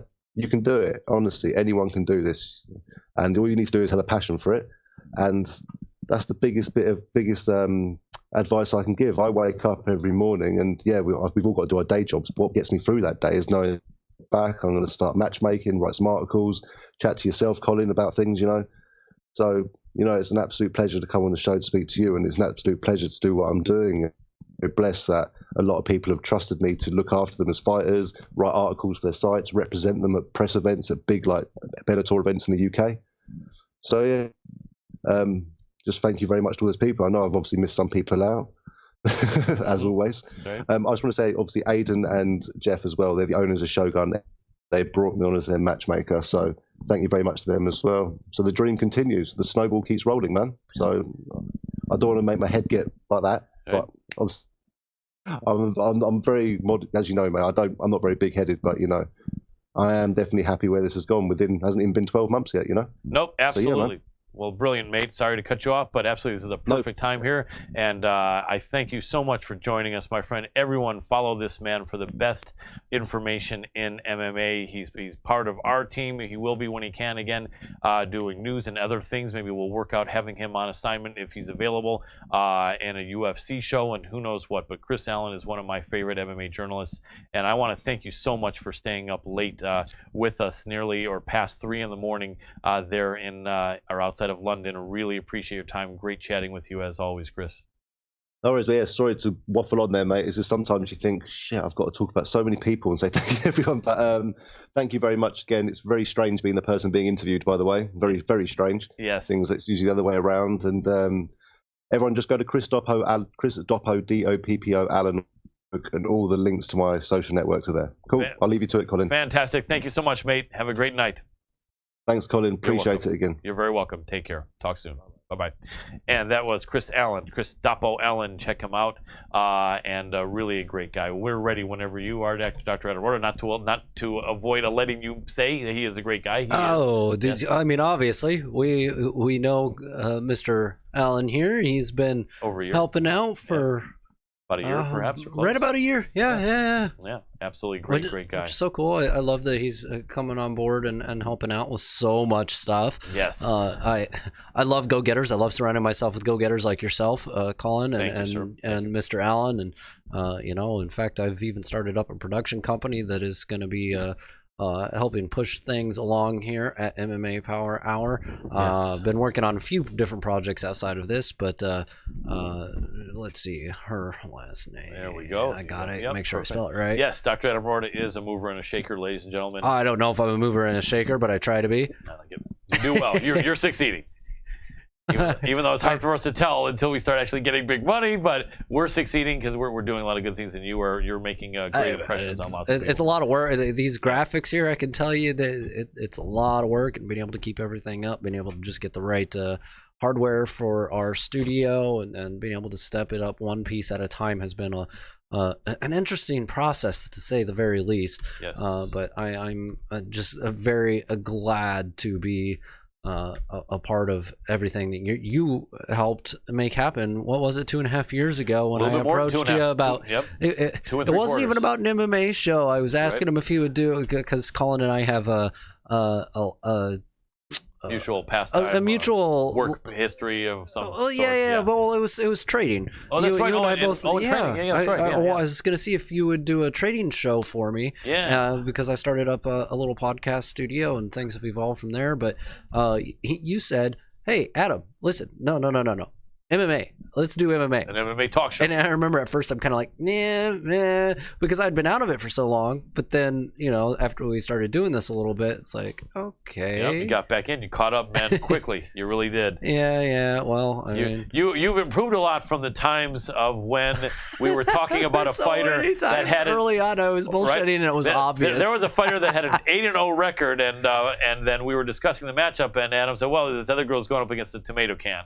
And I said, I don't know if you can call a girl who's 8-0 a can, but and he said, "Well, no, I didn't mean a can. I meant." I was thinking of somebody else. And you did good though. You were bluffing once in a while those early days. Yeah. But on that note, actually, Combat Press has really helped catch me up with everything, boys and girls. Get on over to combatpress.com, where every fight has a story. Absolutely. That's their tagline. Don't get it confused with other sources. And nowadays, Adam really knows very well what he's talking about. One of the most knowledgeable MMA guys out there, especially having had years away from the sport and only back in it for about 2 3/4 years. But 2 3/4 years is a good amount of time, and he really crammed at. So he knows what he's talking about when we're talking MMA. So well, I've been watching it, and I actually have experience fighting. I fought some smokers back in the day, and I fought some legitimate fights as well, and won some, lost some. I'm not the best fighter on the planet, but I do know the actual sport itself from the standpoint of much better than most. Much better. All right, let's get this guest on here.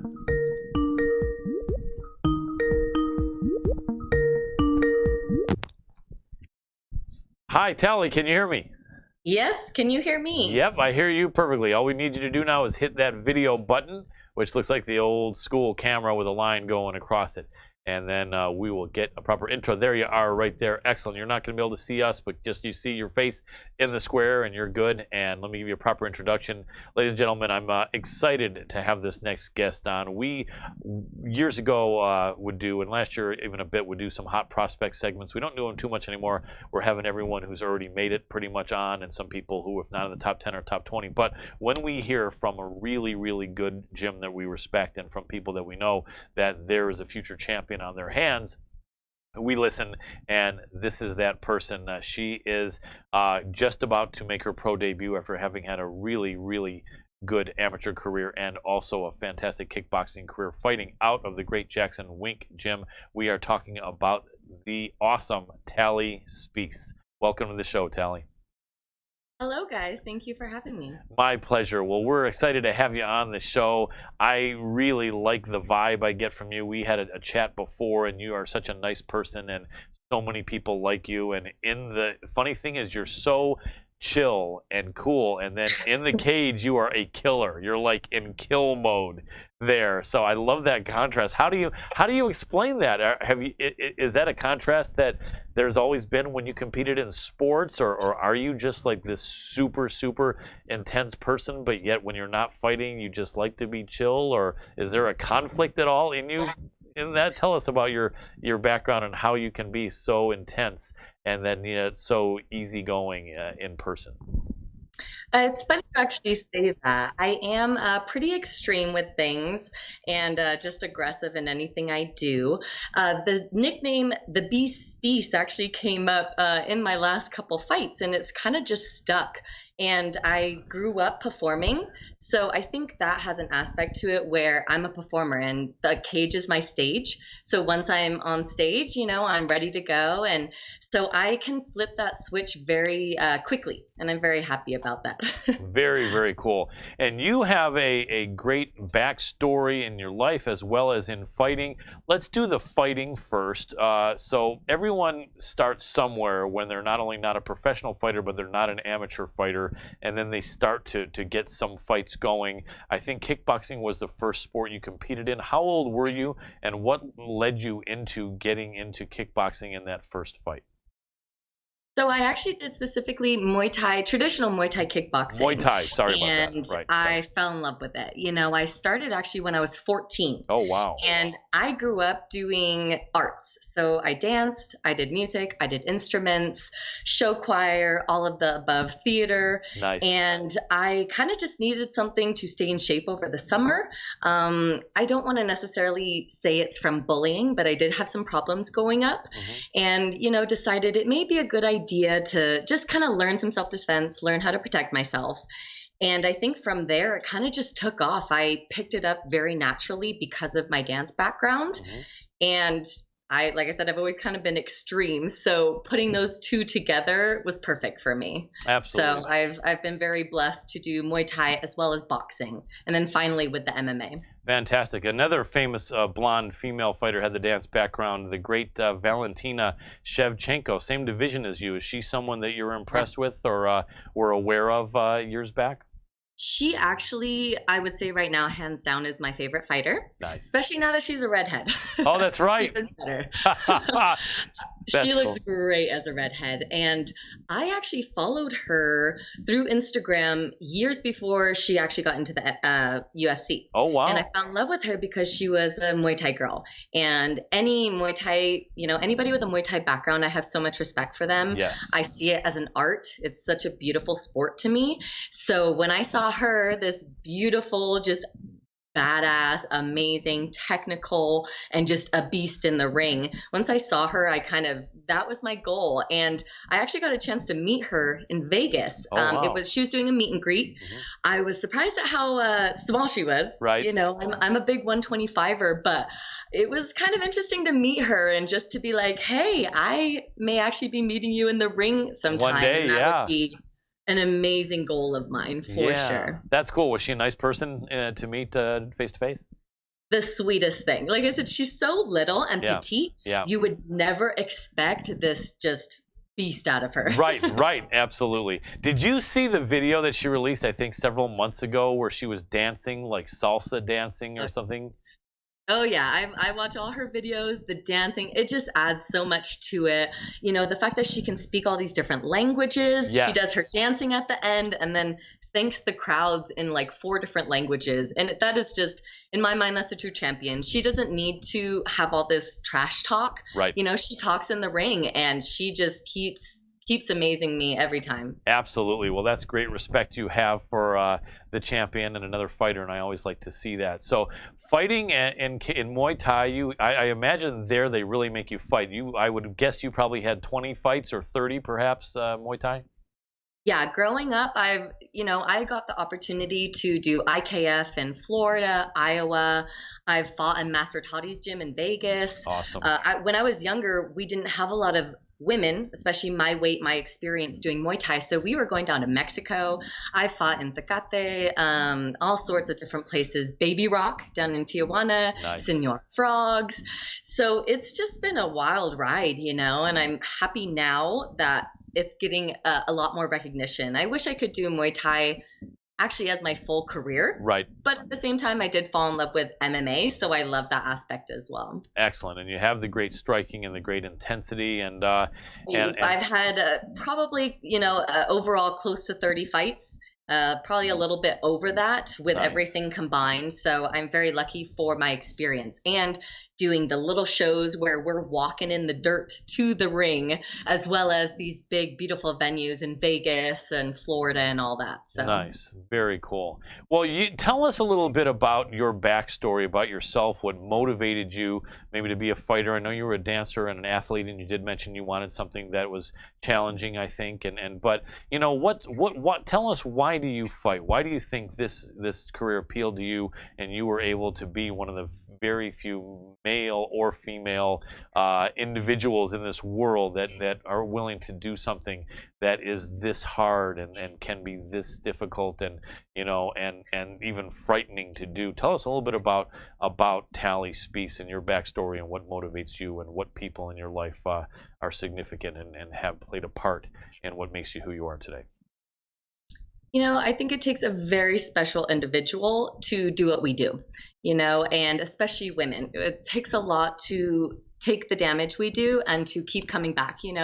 We cry, but we always come back to it. And like I said, it's something I've done and become accustomed to. I see the respect in it. And so I don't use that, I don't get mad in sparring or anything like that. I use it as a motivation, and when I actually met my husband, like I said, I've done this many, many years, but it wasn't until I met my husband and had some really honest conversations with him where he was like, look, you are amazing. And it took him as well as a couple other events in my life, that really helped me realize and get that confidence that I am actually good and I deserve to be here with these girls and actually be in the big league with the girls as well. I've worked very hard for this.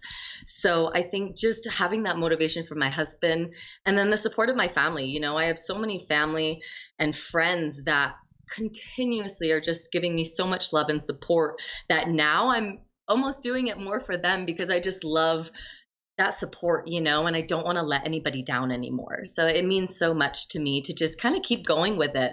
And it helps that I am really enjoying this. And like I said, I'm good at it. So I'm just going to keep going with it. And I want to challenge myself and really see how far I can take it. I like that. Very well stated. And to get into MMA and be immediately with a legendary gem like Jackson Wink, I think is just such a great piece of great fortune for you. I know you're really grateful for them. John Jones being there, people like Holly Holm, Michelle Watterson, Diego Sanchez, just an amazing camaraderie there. When you first got with them, did you find you fit in right away? Is there really like this family feeling between Coach Wink and Coach Jackson and the amazing people there? You got Michael Lubomov, Misha, the general manager, an amazing guy, Mark Aragon, and it's some amazing people there, isn't it? Honestly, it was life-changing. It was a full life-changing move. It's been very sacrificing to do, but it was hands down the best move I could have done for myself, my family, and my career. As soon as I came in, it felt like home. And I know that's funny to say, but I've been to some of the best gyms, in California. I've been able to experience amazing coaches, boxing coaches, jiu-jitsu coaches. But when you find your crew, you just kind of know. And that's exactly how it was when I first got there. I had been there, I think, about a week. And John Jones came up to me and he was like, so you're new, who are you? Nice. And it was just like, oh, this is awesome. And that's so cool. It was really cool, And then, like I said, being able to talk with Michelle, who is amazing. She always opens our home to the girls. We go and train together. We sweat together. We cry together. It was just extremely overwhelming how great of a move it was. Not even talking about the coaches, like the coaches, hands down, like I said, again, just life-changing. I am working with Lenny Lovato and a couple of others, Harry, Joey, Wink, all of these coaches, Gibson, they just bring something to me that is just, it almost makes me teary-eyed with how amazing they are, and I'm just any information I can get from them, I will take it and write it down. And it's been so amazing to just be working with these people, to have that energy together. I click very well with these people, and I'm an extreme person. I can be a lot to handle sometimes. And so I found my people, and I'm very grateful that I finally found them. And I'm actually very grateful that I can go home as well, because I do live in California. Right. So I jump back and forth, in camps. I decided to make Jackson Wink my home camp, my home base. But when I go back to California, I'm lucky that I have my boxing coach back there, Mario, who is always, open arms, wanting me to come and train and help out and all that. So I'm beyond thankful for everyone, Misha included, all those people at Jackson Wink, all the girls, all my training partners. Absolutely. Great people. And it's nice to know you appreciate them. That's something, that's really important, I feel, in someone that's going to be, embarking upon an amazing pro career, that you're grateful for the team you have around. It's an individual sport, but it really is a team effort, isn't it? You need that family, and that's why I'm so grateful I found them. I found my teammates. They are pushing me and just making me better every single day. But then I have that family aspect as well, where we are, we're hanging out together. We do everything together.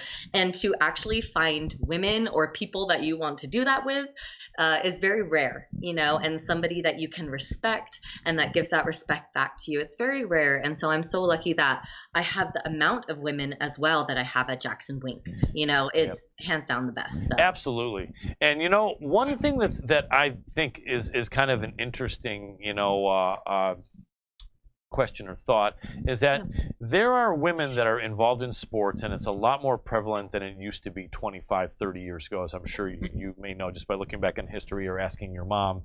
Women were almost excluded from sports and with no promise of any career in sports. And what is it that the average guy finds in his girlfriend? Because a lot of women that are not fighters and that never got into it, if you ask them how long they would last with this fighter, that like you, they would say 2 seconds. She would punch me and I would cry and the fight would be over, right? How do you was that how do you go in there as a woman and have someone hit you or kick you in the face and it stings, and feel like instead of crying and going home, what is it that you plugged into to not do that? And was that hard at first, or did it seem to come natural for you?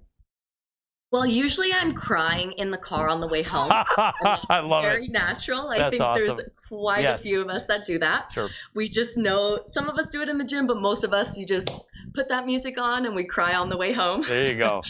And you wipe your face and then you just get ready for the next class, and I am at the level now too where I sometimes have to go with the guys, especially at Jackson Wink. I'm so blessed to have the amount of girls I have. However, I am one of the bigger girls. Right. So I now have been kind of stuck going with some of the guys, and I surprise them. I'm very controlled, but I will hit you with things. And so it's been interesting to see the individuals I can go with who can give me that respect back when I get them with something, compared to getting mad. I've gone with the guys who get very frustrated, especially if there's an audience watching. Right. And I get hit, and I get hit hard. And luckily I haven't been dropped, knock on wood. Luckily I haven't been dropped by one of these guys, but I've been very close to it. And it's one of those, I had a boxing coach beat the heck out of me, and many years I've just taken a lot of punishment. Right. And I think that's just something I've learned to just be used to, and to accept that this is what I've chosen. Yeah. This is not, like I said, this isn't for everybody. So if you can take those punches as just something you need to learn from, instead of personal, like a personal attack, even if it is a personal attack, I'll get some of that from the guys too, but I just come back harder, and I surprise them, and I kind of stop them in their place, by just giving it back to them. And I think, like I said, it takes a very special person. Can't really explain what it is about us, but we like getting hit and coming back even harder. Absolutely. You go somewhere where you can learn to accept and tolerate the pain, right? Yes, absolutely. Absolutely. Well stated, and that's a great skill to have, and it means you're in the right profession, I think. Yes, I think I am as well. Surprisingly, never thought it would, but this is what we're doing. I like it. Well, Tally was kind enough to jump into our pros pick segment. She is about to be turned pro with a great amateur career and also one in Muay Thai. And so we'll call it the Fighters Pick segment here, but a soon-to-be pros pick. And this is going to be brought to you by DigiSouth, cross-trained MMA fighter, Combat Press, and NewU.com. And so the first fight we are going to talk about, we're going to talk about some great women's MMA fights. A lot of people love to hear the insight from our fantastic women MMA fighters when we get them. So I'm really excited here to see what Tally has to say. So Tally, let's start with one that was just changed. It was going to be Virna Jandiroba, the former Invicta champion, going up against Courtney Casey. Courtney Casey had to pull out, and on just, I think, a few days' notice. Yeah, right? I think so. Yep, it's going to be Livinha Souza, also known as Livia Hinata Souza, also a former Invicta champion. What a fight. Two hard-nosed Brazilians. Give me maybe a minute or so on how you think that fight will unfold. If there are a couple of ways, what do you think are going to be some key factors for the fans to watch, and then a prediction if you have one? You know, I've actually followed both of these girls in Invicta, and both of them are just amazing brawlers. Definitely. But I just love Virna. You know, she just has something about her.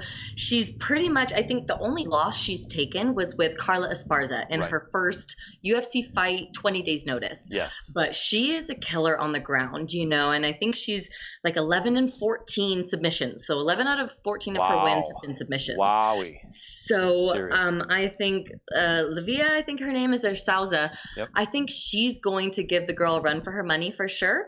But at the same time, I think if it goes to the ground, Virna is definitely unstoppable. Gotcha. Yeah, that should be really good because Livinha or Livia Hinata Souza is also really strong in her own right. Some people have called her like a miniature Amanda Nunes. Oh, yeah, she's awesome. Yeah, you know, so that's going to be great. And on the feet and on the ground, they're both really good. I think you could be right, though. Jandiroba is just for real. And I think it's going to be a hard fight, though, because people don't get by Livia Souza very easily. Especially because they're both coming off of losses as well. So I think there's some kind of pressure for both of them to get that win back.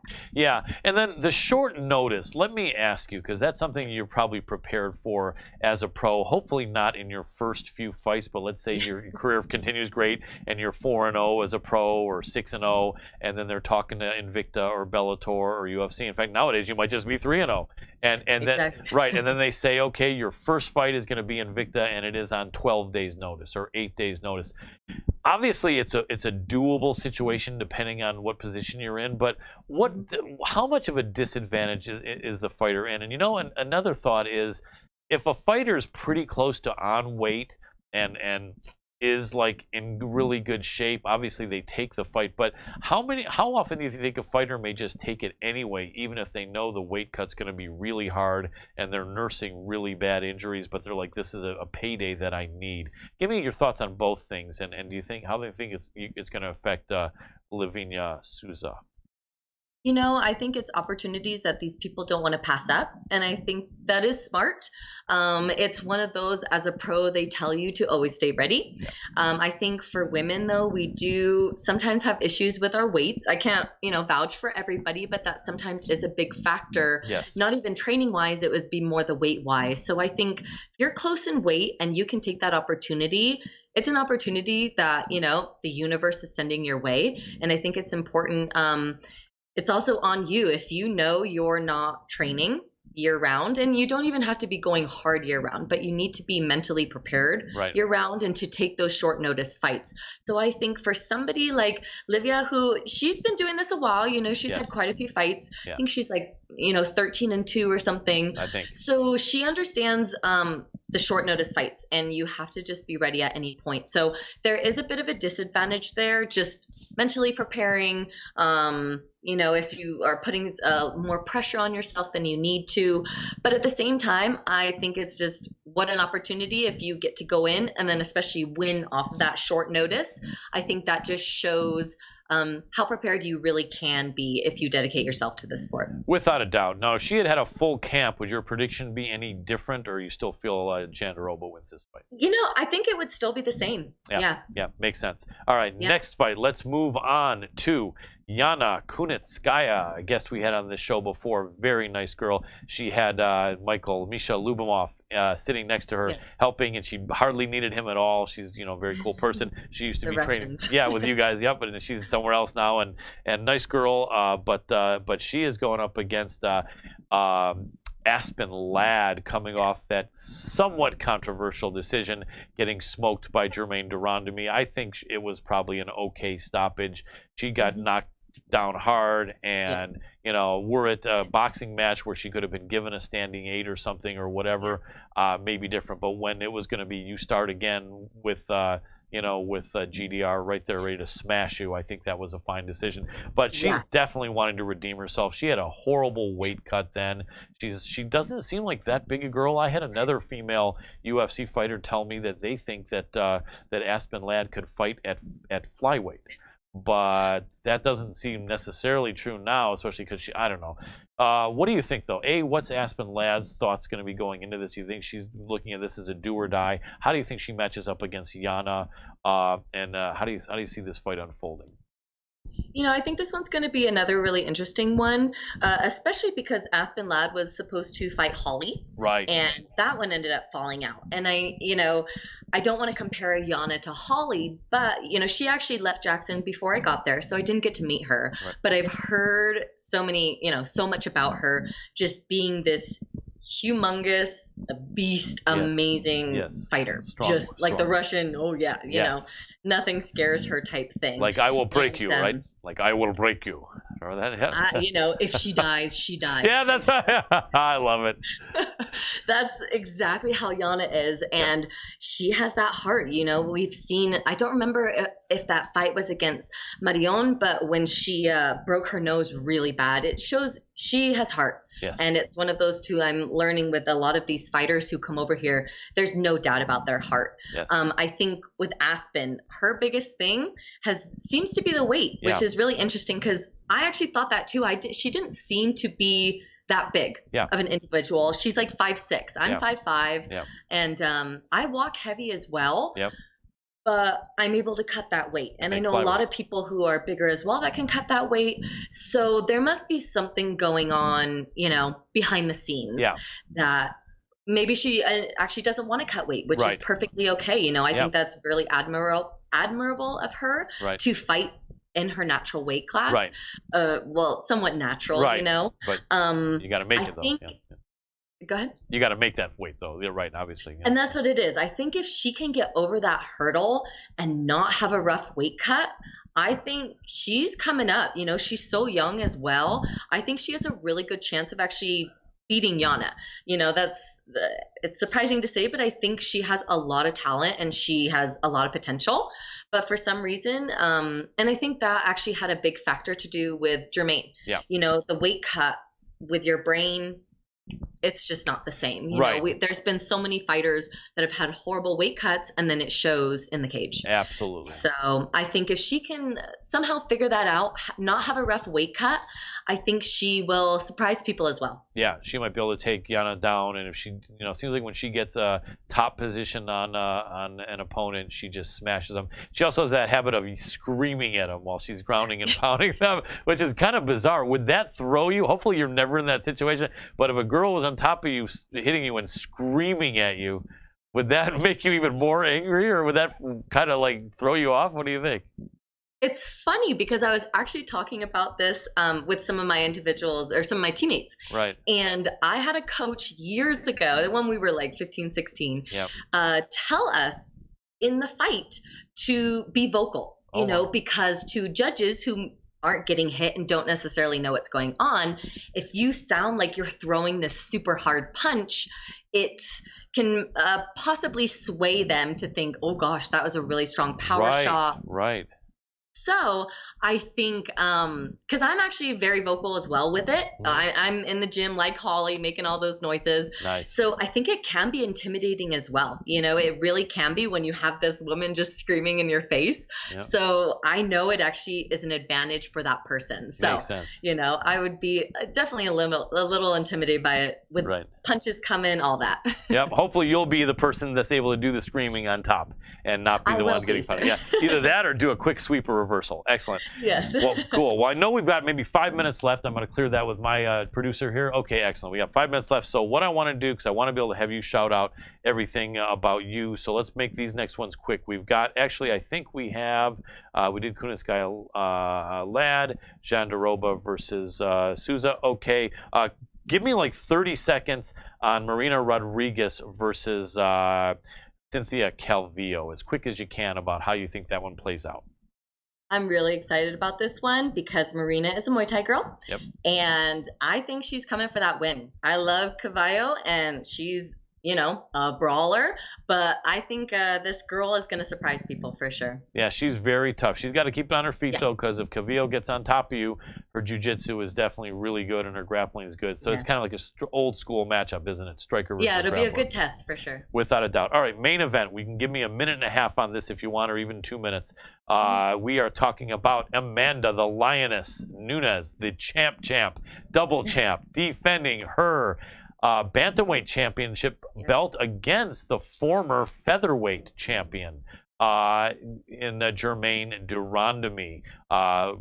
Prolific, 8-time Muay Thai champion, the Iron Lady. It looks like that scar that she has on her lip. I have a feeling she wasn't born with that. That was probably from being elbowed or hit in the lip probably several hundred times in Muay Thai fights, I would guess. Muay Thai. Yeah, they're vicious. Yeah. So how does that fight break down? I think that's going to be really exciting, and that is for the UFC Women's Bantamweight Championship. Yeah, and I know we kind of had discussed this, and I actually may be on the opposite end of you, but I think it's almost like a ATT versus AKA. Yes. And it's going to be an amazing one. Germaine is not something you can't put anything past her. Right. But hands down, I think Amanda Nunes is just going to go and probably retire undefeated. Wow. She broke my heart with Cyborg and all that, but broke my heart with Holly. But I think she's going to take it all the way for sure. Do you think it's going to be back and forth? I mean, are you feeling like Amanda dominates to a quick stoppage? Probably not a quick stoppage or anything, or what do you think? No, I think I don't know if it'll go all the way, but I think Germaine is going to give her a real run for the title. Yeah. Absolutely. It's going to be mostly on the feet, or I think Germaine would be happy if it stayed mostly on the feet, and her takedown defense is getting better. Do you think Amanda is going to at any point want to take it down to the ground or have success, or do you think the whole thing is going to be like Diaz Masvidal on the feet? I think it'll stay on the feet. I was surprised even when she was fighting Holly that she didn't attempt to take her down anymore. So I think she just wants to annihilate people on the feet. And if you can do that, why not? Yeah, and you don't think that Durandamy, I guess they're striking for MMA as opposed to just pure Muay Thai. I would think in a Muay Thai fight, I would think Durandamy beats Amanda Nunes 9 times out of 10. Yeah, I actually would probably agree with you on that. But in an MMA fight, I guess it's just the distance is different, and maybe the dirty boxing and the clinch, right? Yeah, because I think that if Amanda stood in the cage center the whole time, I feel Durandamy wins. But I think if Amanda can grind her against the cage and clinch and stuff, I think a lot of MMA grappling is what's going to maybe give Amanda the advantage. Is that what you're kind of feeling, or do you think just she could stand directly across from Durandamy because of how hard she hits?